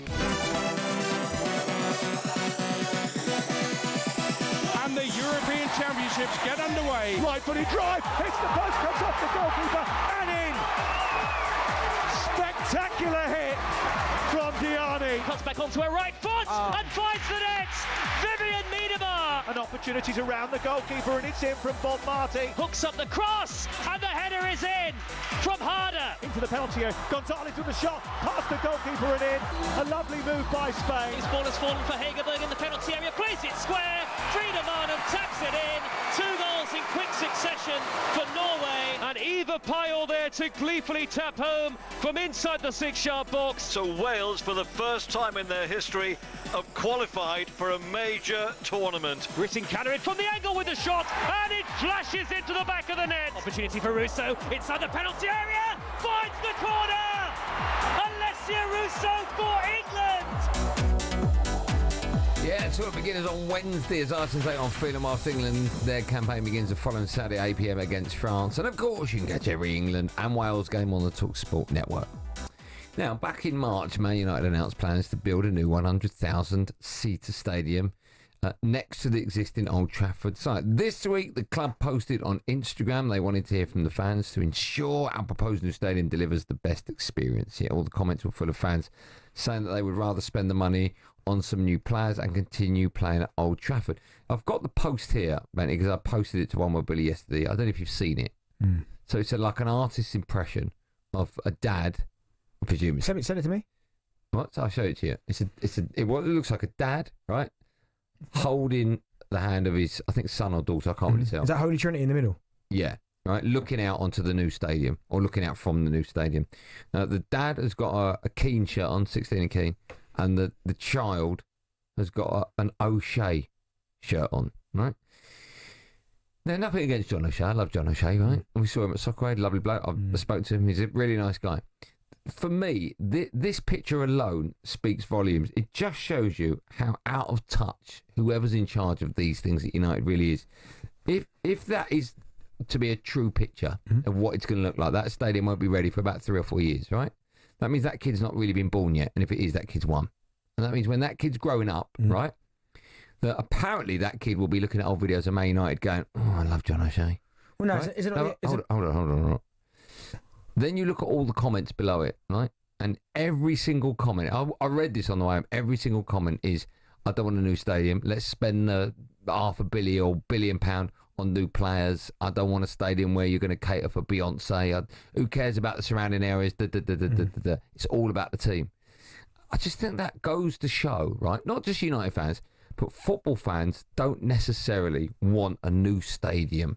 They want a team that the money being used, and I understand how it works, right?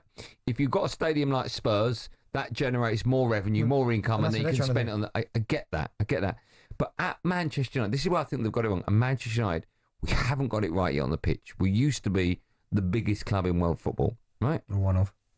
Okay. It was us or Real Madrid or us or Barcelona, but we're in that conversation.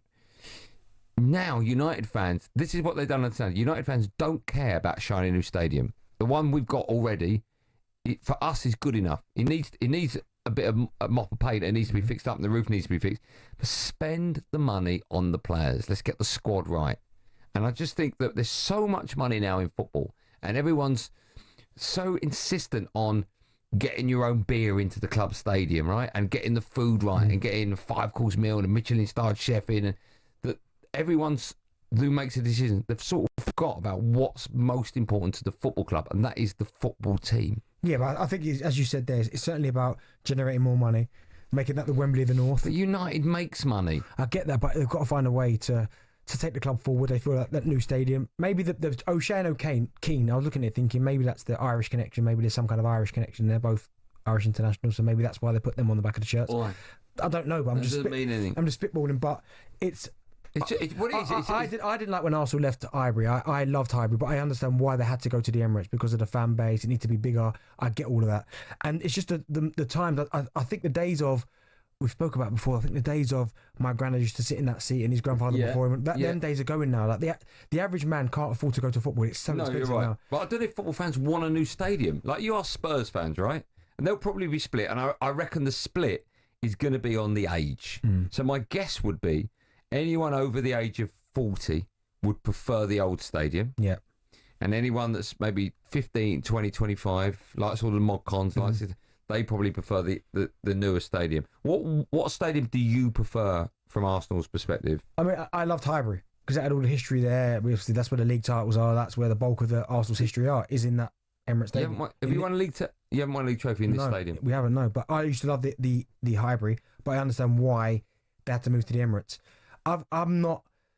Because I no longer play, it doesn't really bother me as much. Like, if I was still playing... Like, I used to love playing at Goodison Park, for instance. They're moving. West Ham Upton Park was incredible place to play. Obviously, they've moved now. White Hart Lane was incredible. Night games, the atmosphere, incredible. They've moved. So it is going with the times that we're in, and again the revenue that's generated. I mean, if Tottenham could generate all that money from being in London, new stadium, NFL contracts, concerts, there's no reason why Manchester United. Because if Man United do that, well, imagine the money they're going to make because they're going to NFL rights. You're going to get concerts there, and sometimes it's not just about like your owners having wealthy pockets and just putting it around in a pocket. There's got to be a little bit. I know, but if they do that, the money they'll be using to build that stadium. That's money that can't be used to build the squad. And it happened a bit with Arsenal, right? Yeah, of course. You couldn't spend for like 20 years. Like you were effectively paying back that loan. Yeah, and then and Wenger was managing everything, making sure that it was. But it worked in the end, and there's still. I know it's taken a while. I don't think it has worked. Well, no, but has it worked? That's a great question. I know we haven't won it yet, but I'd say the team's in probably the most healthy position it's been in for a long time. Yeah, how long has it taken? How long has it taken you to get there? It's taken a while. 20 years? Yeah, but you've got to get it right at some point. When did you last win the league? 03? 04. 04. So 21 years later, and you've still not seen... No, seen them win it. But listen, if you lot might be longer than that. Do you know what I mean? So I think you have to... I think the whole thing... I think it's not just as simple as getting it right on the pitch. I think the infrastructure of the club's got to be right in terms of the training facilities now, the stadium. I think it all goes hand in hand.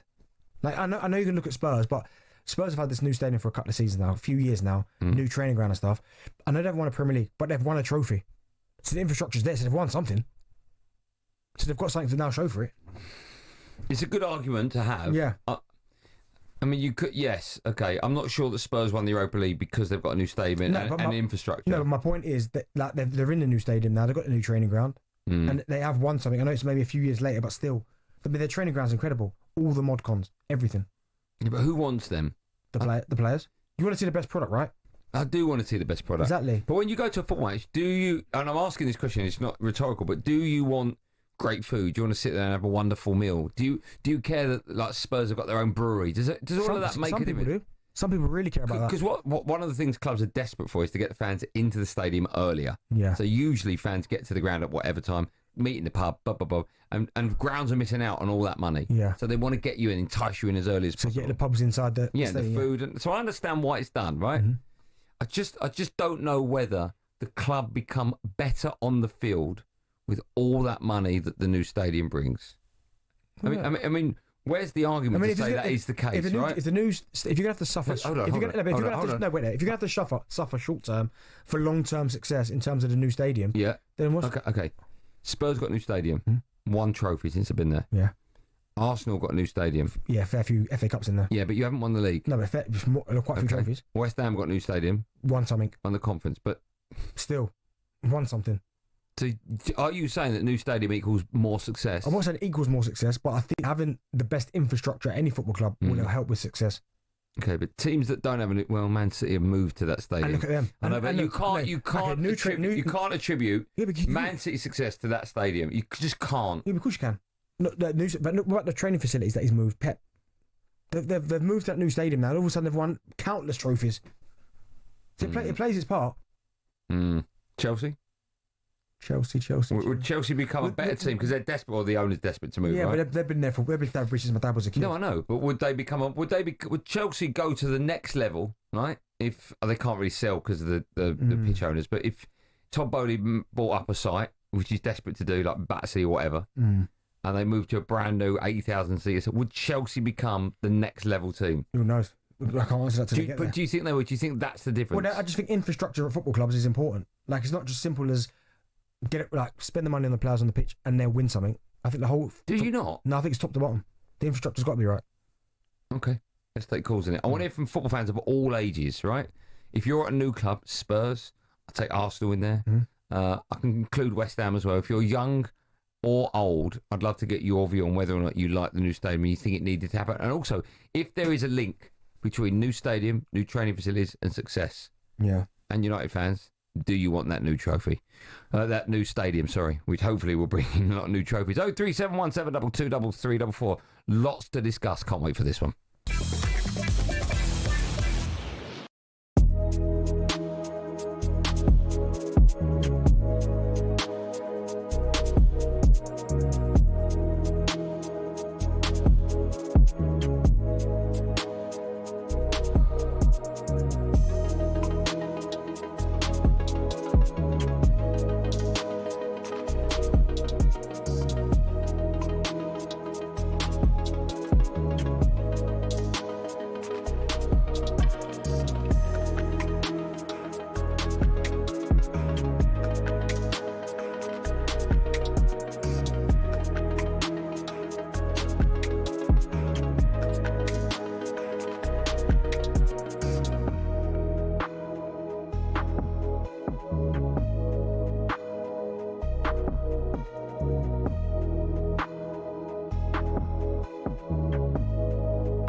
So we've played this as well before.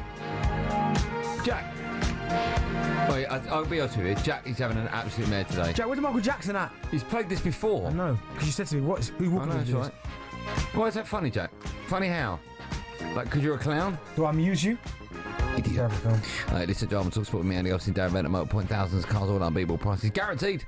Head to motorpoint.co.uk for details. talkSPORT is now available, my friends, in more places than ever before. And get this, you can even watch us via your smart TV. How about that? Just head to talksport.com/watch for all the details. And now you can watch all your favourite shows and presenters and Bentley, plus some of our brand new content. So to come and be asking Bentley what makes a good team talk. You looking forward to that little chat? Yep. Love it. Just quickly, reports today suggest that the following rules will be introduced in the Premier League from next season. Half-time interviews with players and managers, interviews with players who've been pulled off, subbed off, and broadcasts from the dressing room. No. Someone's put here, you boys forgot Leicester moving from their old stadium to a new one. King Power won the Premier League and the FA Cup. Yeah. And their new training facilities is unbelievable.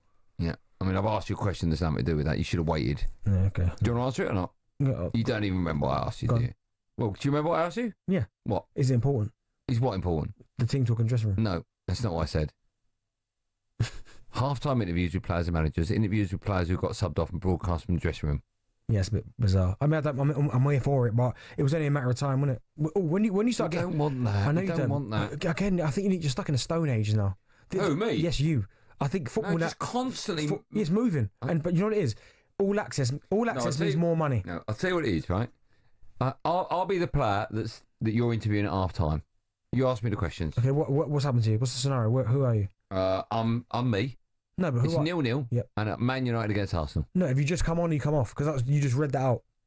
It just said players. No, read what you said. Well, it just no, it said players coming on or off. Yeah.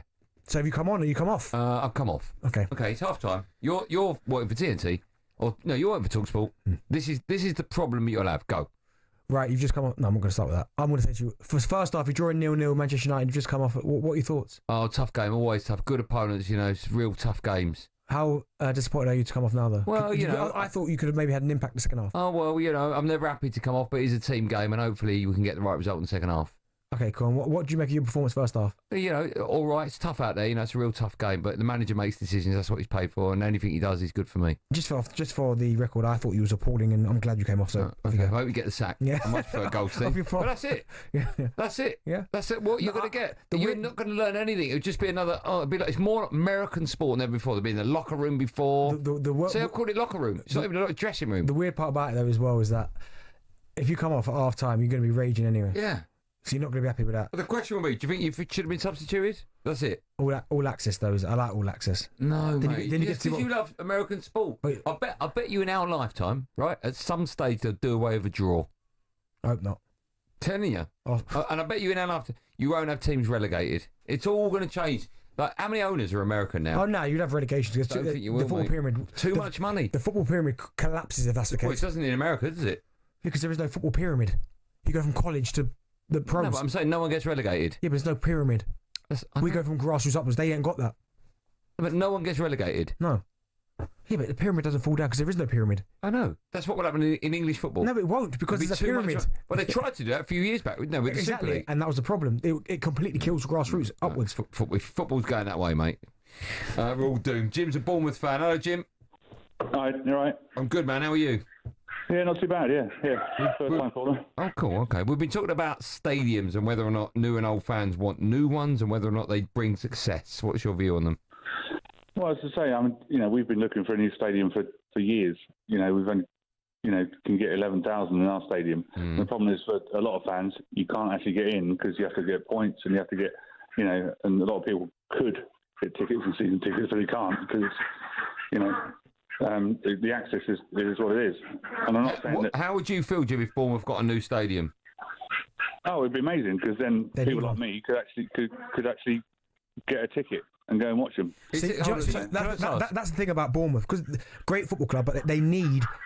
Like I think, Jim, you'd be happier if they built a new stadium in that spot, though. With that spot, it's hard to build a bigger stadium where it is. Jim, let me ask you: when people call up, whoever's on the phone takes a brief outline, synopsis of what the caller's going to say. It says under your name that you've said, "I'd rather Bournemouth go down than get a new stadium." Is that right? Well, to be honest, in your question about the fact of how clubs grow, the fact is that if it took the fact that we're spending a load of money on a new stadium to then rebuild and come back up. Yeah. Obviously, I don't want Bournemouth to go down, but the fact is we need to get a bigger club and be a bigger club and entice more followers. So if a new stadium meant Bournemouth go down, would you take that? Well, knowing that what Bournemouth's history is, we've been up and down, but I know we're sort of regular in the Premiership now. But actually, if we could then go down before the new stadium, along with the new training facilities we got, then possibly, yeah, it's controversial. I know. So let me ask you this, right? You could either stay in the Premier League this season with a capacity of 11,000, or you go down, but your new stadium's got 35,000. What one do you want? I'm going to be honest here. If I can get a new stadium and get access to more fans, I'd probably say we'll go down, looking to then come back up because we would then be a bigger club, entice more players, and then come up and be more stable. Okay, you'd take that gamble, right? Well, I think so because Tottenham and all these clubs you've been talking about are obviously massive clubs. And it's they put the money into the new stadiums, but they're already a big club. Whereas we're a small club, we need to build to be a bigger club and entice bigger players. We just sold several players this season, and we've got to rebuild. And how do we entice people in? Jim, thanks for your call. But let me just quickly ask you a question, right? This is probably a question for another day. Do you think it's impossible, right, for a club like Bournemouth to ever win the Champions League? No. You don't? No. I just feel there are some clubs that can never be giant. No, I think I look at Bournemouth and I just think all it takes is, and I'm using Man City as a because I know they're in a big city and so I understand that. But Bournemouth, I think everything gets taken into consideration. So you look at the location, beautiful down there, Bournemouth, isn't it? So that goes in your favour. Bigger stadium, really investment. I mean, it's a Premier League. It's building blocks. I mean, listen, it's going to be a while. Yeah. But all it takes is the right owner to come in. You'll be able to spend the money, get yourself up there. It's going to take time. You won't win it overnight. Yeah. You're building blocks, foundations, building blocks, and then eventually you can win it. I think any side can win it. It's just where you're starting from. Let's go to Steve joins us. Hi, Steve. Hi, guys. All right? Good, man. How are you today? Yeah, well, stuck in traffic, and Oh, where are you? Just kind of come up to the Dartford Tunnel, but I've been working in Guildford, and I left there at 3:30, and I still ain't home yet. How long should it take you to Guildford's miles away. Well, yeah, an hour and a half to get there this morning. Took me an hour and a half to get to Guildford. Oh. Or Fleet. I say Guildford, Fleet. How long you got left? Well, I'm going over my fishing lake as it goes to see my brother. So about another 20 minutes. Okay. And I'll be able to get out of the van and stretch my legs. I bet you can't wait for that moment. Steve, you're a West Ham fan. What do you want to say? Yeah.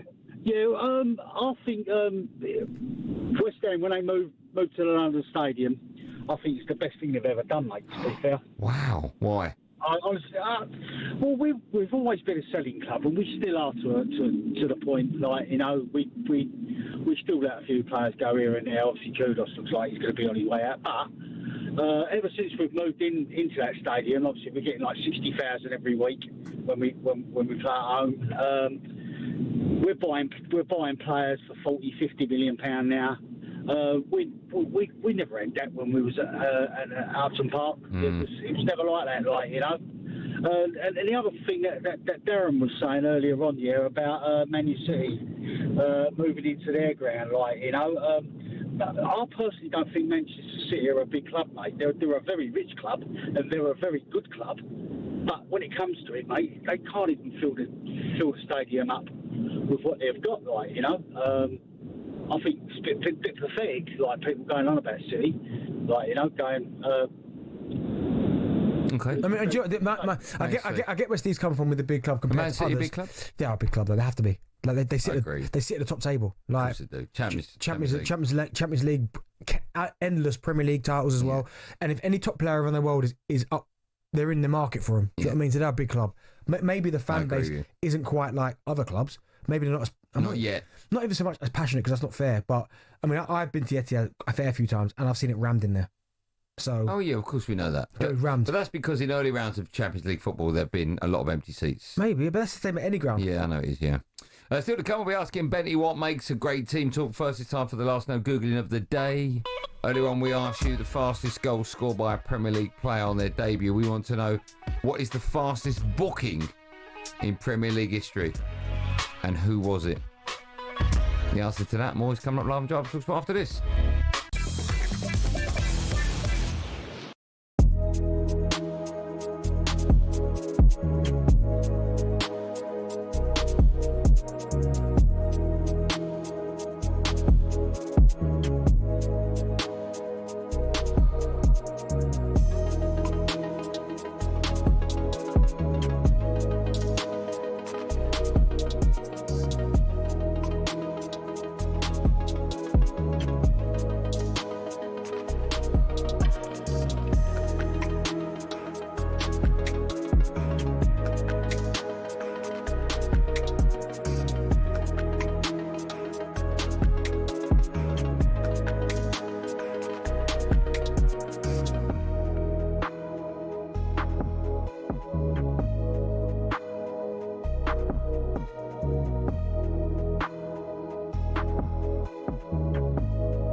From set-piece coach to head coach, Keith Andrews has been appointed as Brentford's new boss.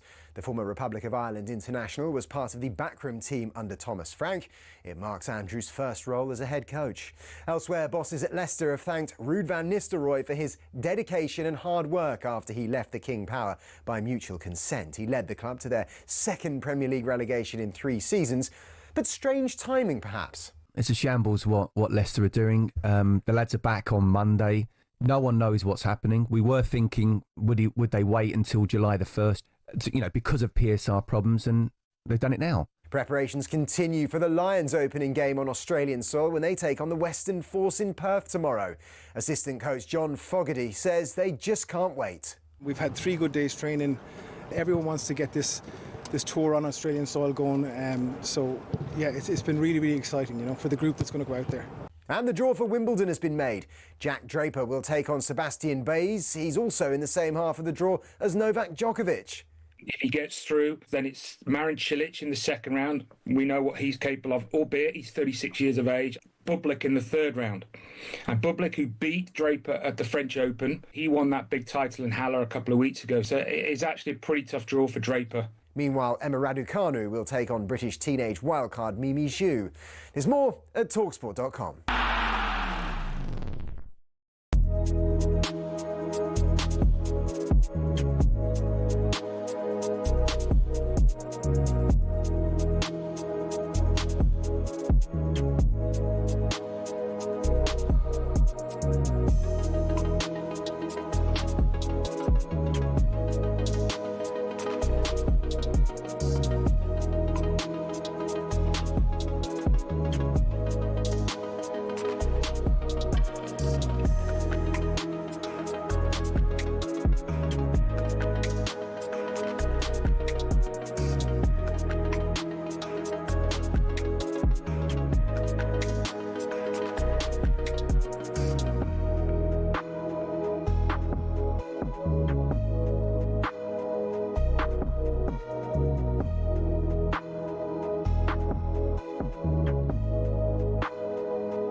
Now this is the Beastie Boys. What a tune this is. You listen to Joe on talkSPORT. Andy Goldstein Bent alongside. Before the break, asked the last no Googling question of the week. What is the fastest booking in Premier League history? Who was it? You want to give me a clue? I should have done. Something's not cold. It's hot. Right, and his surname. Fast food chain. McDonald's. Right, and when you need to go for a wee, you go on one of these. Toilet. Right, that's his surname. McDonald's toilet. Yeah. No. So what's his first name? Hot McDonald's toilet. No idea. Scott McTominay. For us is 7. Ollie Clink. He'll bring you the chance for insiders, but now it's time for this. Deliver the goods on talkSPORT with Just Eat Plus. Get unlimited free delivery for 90 days for just $5.99 with Just Eat Plus. Selected stores, minimum spend, service charges and T's and C's apply. Yes, it's time now to play Deliver the Goods with Just Eat Plus. Each day a contestant will come on air and take part in the day's sporting quiz. By the end of the week, the player with the highest score wins a tech bundle and a year's worth of groceries with Just Eat Plus. Join us now, randomly selected from all the entries at talksport.com. It's Philip. Hello, Philip. How are you? Okay, fine, thanks. Oh, you sound very chirpy. I'm good. You all right? You had a good day? Yes, I did, yeah, thanks. Okay. Now, usually on my piece of paper, it tells me the number you've got to beat and who's leading at the moment. It doesn't. So from memory, I'm pretty sure it's 3. 3 is the magic number. It was 3 on Tuesday. It was 3 on Tuesday. Thank you for that. So if you get 4, you've won. If you get 3, it will be a tie, and you'll come back on Monday with whoever you tie with to fight it out. Okay? Let me remind you how the competition works. You're going to have 30 seconds to answer as many sports-related questions as possible. I mean, that's it. My advice to you would be answer as quickly as possible. I won't say right or wrong. We'll just find out at the end how you got on. Okay. Okay. Are you ready? Yes. Okay. Good luck to you. Philip, your time starts now. Who is captain in England in the cricket test series against India? Geoffrey Ott. Which Brazilian team stunned PSG 1-0 in California at the Club World Cup? Quick. I can't remember. Okay. Pass. Who won this year's Halle Open Tennis Championship? Pass. Okay. Which stadium hosted the first test between England and India this year? Dear. It wasn't good. It's tough, isn't it? When you're up against it. Yeah. Tough. It was tough. Yeah. Botafogo was the answer to which Brazilian team stunned PSG. Ben Stokes, I think you got.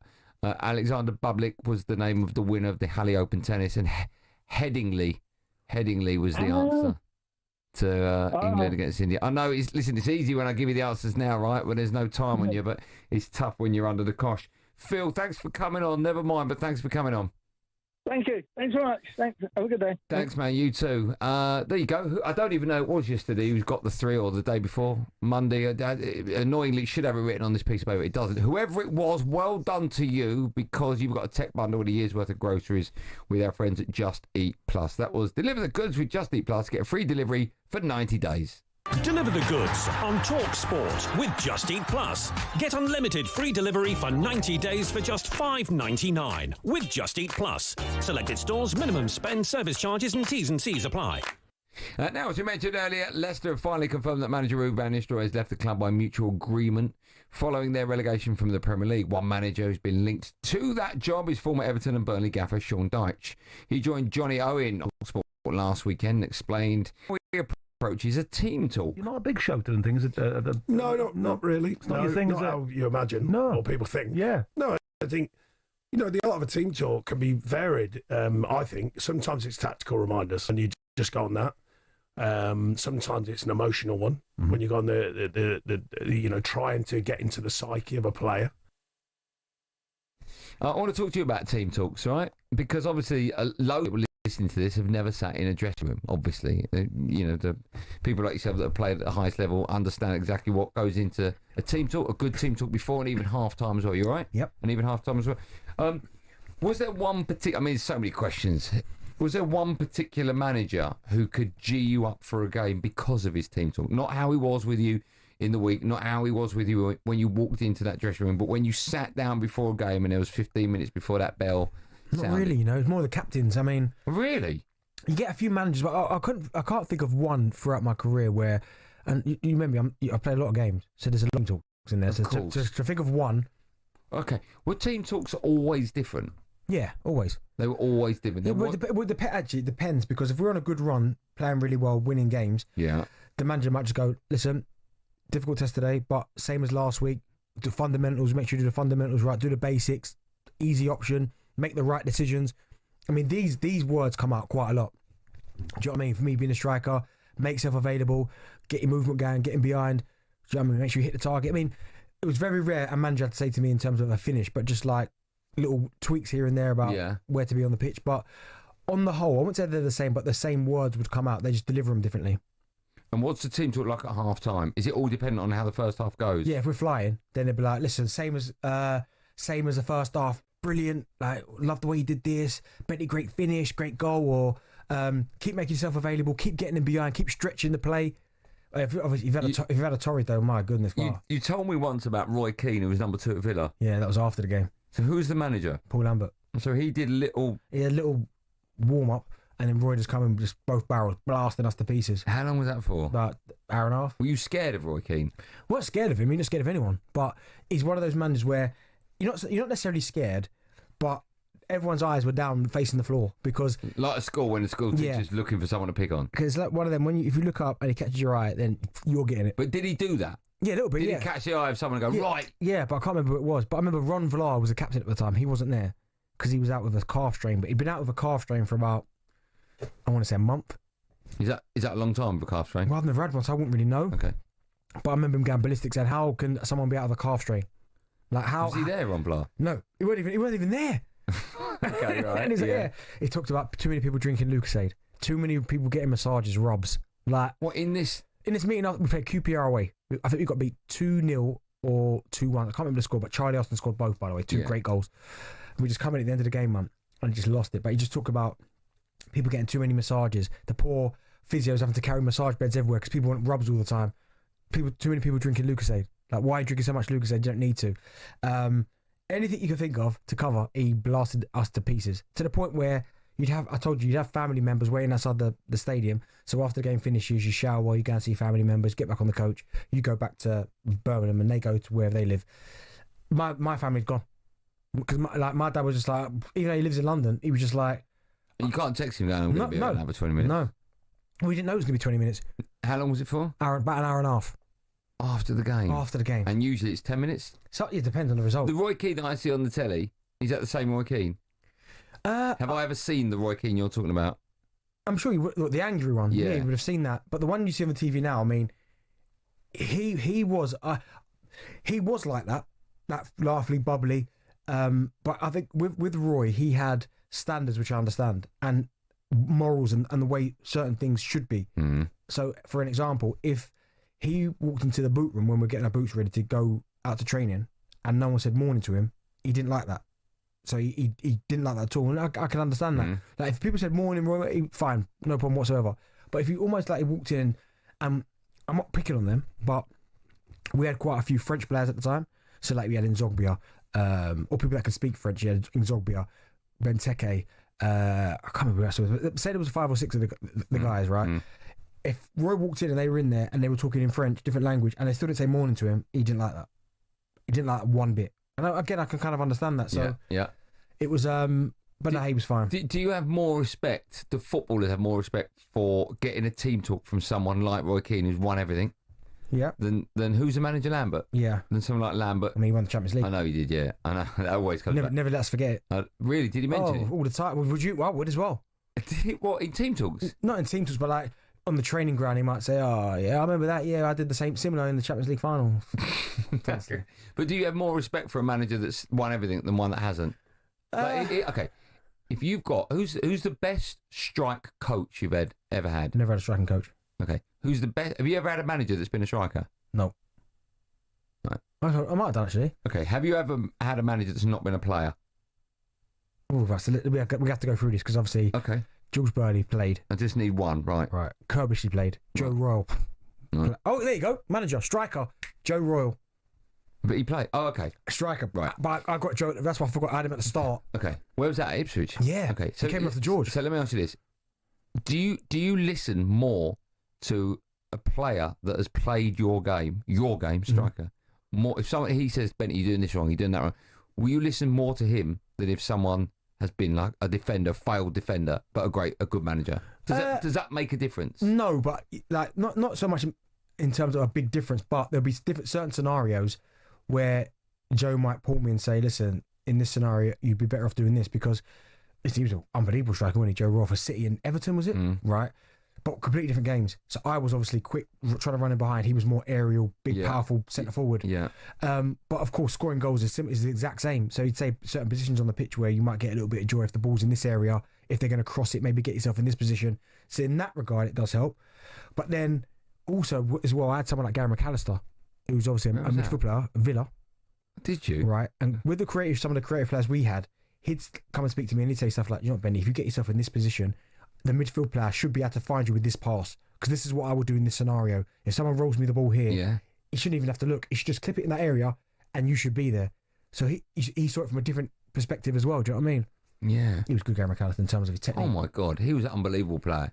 Both, obviously, Leeds. He used to wind some of the boys up with his technique, man. What, because he was natural? No, not it was natural, but effortless. Like he'd go to demo something and it'd be like pinpoint, and all the lads would go, "Oof." Really? Yeah. Hoddle used to do that apparently when he was England manager in training, and at Spurs apparently. Like the way he used to spray passes. It's fair, Roy was the same. Who's the best player you've ever had as a coach on the coaching staff? Oh, it's either Roy or Gary McAllister. Oh, he's one of those two. Who's the worst? Was it? Do you have a manager just couldn't play? Nah, but you know what's funny? Bruce used to get involved in Old v Young. Steve Bruce. Yeah. As a striker. As a striker? Yeah, he played striker, not centre half. Right. And to be fair to him, right, he used to like pop a few goals in. Like obviously he'd stand up front, but like you get the ball to him, he'd score a few goals. Really? Yeah. Does that happen a lot, Old v Young? Yeah. Like the end of training, a fun game. Yeah, like. Do you ever clatter anyone? No, it's mainly on a Friday. Old v Young. You must have seen the manager get clattered. Yeah, you see it, but when it's Old v Young, right? I remember the day where I was always young. It felt like I was young for so long, and then I just remember that time going, "Benty, you know, in the old ones." That was at Sunderland. And I went, "Oh my goodness gracious, I've been down there for so long." That's amazing. Old, I'm not in the old lot. That's amazing. That's when you know. That's when you know. I'm just quickly bringing it back to Sean Dyche, right? Are you surprised? Do you think it's a good appointment for Leicester? I mean, it's a safe pair of hands, isn't it? I'm not quite sure. I mean, the aims are going to be to get promoted, right? He's done that before with Burnley. He's got a great track record. 10 years ago, he was last in the Championship. Yeah. That was with Burnley. Yeah, it's a safe pair of hands, but it's the football they're going to play. That's what I'm intrigued to see what Leicester are going to do. with the players they've got with that. Well, because usually it's quite attacking. Open it's quite football. attacking, open. Yeah, it has Exciting been football. It has been for the longest time. That's not necessarily his brand, is it? No, good manager. I do like. But I do. I mean, you could argue with Burnley, right? Yeah, but I mean that was a while ago. No. Sorry, the Burnley they've just come up under Parker. Yeah. Defensively, I mean they were winning games 1-0, right? Yeah, they weren't exciting to watch. Yeah, but before that, company free flowing over the place. No, I know, but what I'm saying is to get them up, to get them out of the Championship. It sort of doesn't matter what the style is. No, just get them out and then worry if about he's that tight at later. the back. Yeah, good chat. I enjoyed that. When we come back, one more Billy and all his mates will be in the studio for the end of show quiz.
Drive with talkSPORT, me Andy Goldstein Darren Bent at Mile Point. New car with same day driveway available on all cars. Book a test drive today. Friday night at 7, Ollie Klink will bring you the Transfer Insiders. A reminder of the live football coming up across the talkSPORT network this weekend. Tomorrow at 8 o'clock you can hear the Under-21 European Championship final.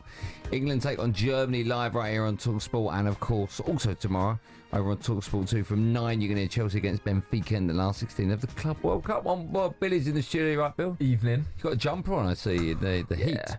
Yeah. Oh, okay. You had a good day. What have you been up to? Really working really hard, actually. Forget it. Jack is so off it today. He's frightening, isn't it? Played the same tune 3 times and you missed that. 2 out of 10 from Look, Jack, look. I'm annoyed with you, Jack. Useless you are. How are you, Bill? You all right? Really good, yeah. Is that not a joke that you look like playing a joke on me maybe for this? What? Playing the same song 3 times? No. I thought maybe you was like playing a joke. Because it happened twice. I went in there, I had a word with Jack. Right? And he'd done it again. I just thought that just annoys people. Like, It's grinning something you wind up. It's for me. No. Hey, joke to me, is it? No. Okay, good. What we doing, Billiam? It's what you mentioned earlier in the show, actually. Benny, Well, I mentioned quite a lot. I mentioned quite a lot in the yeah, show. you did. It's No been list? on F3. No, not today, Benny. Generation Game. You haven't done the list for ages. Not all Generation Game, just lazy now, isn't he? Yeah. Well, no. Generation Game makes it lazy. Yeah. No, What we do, Bill? Benny, I've got audio of 5 or 6 of your goals in front of me. You said that you can tell me all about the goal. So what's my part of it? Nothing really. Actually, who are going to ask the first question to? Ask me first. Ask me first, see if I can get it. All right, okay. Well, how much info do you want about the game? Do you want the opponent? No, I think you should play the goal and then he should tell you everything about it. All right, okay. Well, Jack, make sure you play it for the thing so I can hear. Here's goal 1. Benson again here. And it's 2-0. Can you believe this? What a through ball. Cannot believe how easy Darren Bent got himself in. So it's a bit tough. But do you want some info? I know everything. No, it's got to be a little bit. Go on. What do you want, the opponent? Yeah. So what are you going to ask from him? The goal and describe the goal. The goal. Oh, you've got the goal. Okay, go on then. Yeah. You tell the opponent in the year. The opponent was Arsenal. I know exactly which goal it is. Go on then. So Ashley Young puts me through.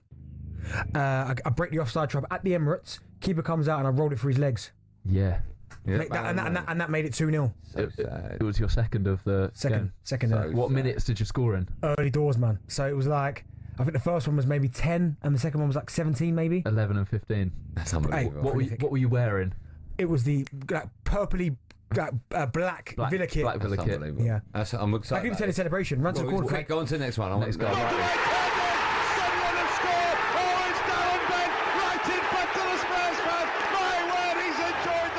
Oh, now that goal against Spurs. Right, so that goes for Sunderland. Yeah. Now it could be one of two. Now it could either be the penalty, but I don't think it is. But if it's not the penalty, it's the one where Fraser Campbell heads it, Gomez parries it, and I've put the rebound in after about 42 seconds. So corner from the right hand side from Richardson, I think. Yeah. Header saved by Fraser Campbell. Comes up to me and I'd hit it into the ground. Why don't you let Billy speak? I'll tell you. Benny on the rebound. Into the roof. How far out, do you reckon, roughly? 2 yards. 2-3 yards. What are you wearing? The red and white Sunderland kit, gloves, and Umbro white and red Umbro boots. Bill, can I just say, it's weird when you look at Benny and go, what are you wearing? Sorry. And long sleeves. Go on, we've got time for about 1 or 2 more. Next goal, Benny. It's a lovely ball as well to release Bent. Defoe scampering towards the penalty spot. Bent's going alone, and it was a terrific decision. Wow, he took that well. Middlesbrough away. You're so sad. For Tottenham, yeah. Middlesbrough away, early doors. On the left-hand side, I cut in. Defoe makes the run, and I hit it. You what, it? So I hit it. Why were you nervous about hitting it? Near post, and it goes in. Yeah. Nervous were you when you hit that one? Who played you down the left flank? Do you remember? Was it Steed? Steve Malbronk. Yeah, Steed. Yeah. Yeah. What are you wearing? All white kit, man. What length sleeves? Oh, that's a great long question. sleeve. Long sleeves, no gloves. Yeah. Okay. Do you want another goal? We've got one more. Bit weird, isn't it? Just happy to let the clock run down, unless Bent can get away here and make it 3. Can he keep up his goal-scoring run? You bet he can. Middlesbrough away again. For who? For Charlton. Yeah. I was played through by Brian Hughes. Yeah. God rest his soul. Ugo Eko was trying to chase me, can't catch me. Schwarzer comes out, left foot, rolled it past him. Yeah. That's unbelievable. What were you wearing? So I'm wearing a all white kit. No, white shirt, black shorts. Have we got you got one more there, Bill? I've got one more. Go on, we've got one left. I like this. This is great. Over the top for Bent. Oh, what a goal! A thing of beauty from Derby County. Slammed home by Bent and 2-0. Volley. Wolverhampton Wanderers away. Derby. Smash. What was the score of the game, do you remember? Did we beat him 3-2? Yeah, you did. Will Hughes, scoopy pass, and I swivel on it and volley it. And I'm wearing the Derby kit. Can we do this on Monday? Yeah, we can carry this on Monday. There must be a goal you can't get. Do it maybe another striker like Righty. I'm sure, because I know all the Righty's goals. No, there'll be some. I'll have a look at them. There'll be some you won't get. That Wolves one. No, we need to find a goal that you can't remember. We'll do that. We can do that. Billy, get out. All right. Benny, you can come out with me as well. That's all we've got time for. What a great week. Well done if you took part in it. Thanks so much for your help. Well done, Jack. Jack's last show. We'll be back on Monday for more of the same. 4 o'clock. Thanks for listening. Have a great weekend. Be safe, everyone. Be safe. Go on, England. Paddle tomorrow morning, 8 a.m.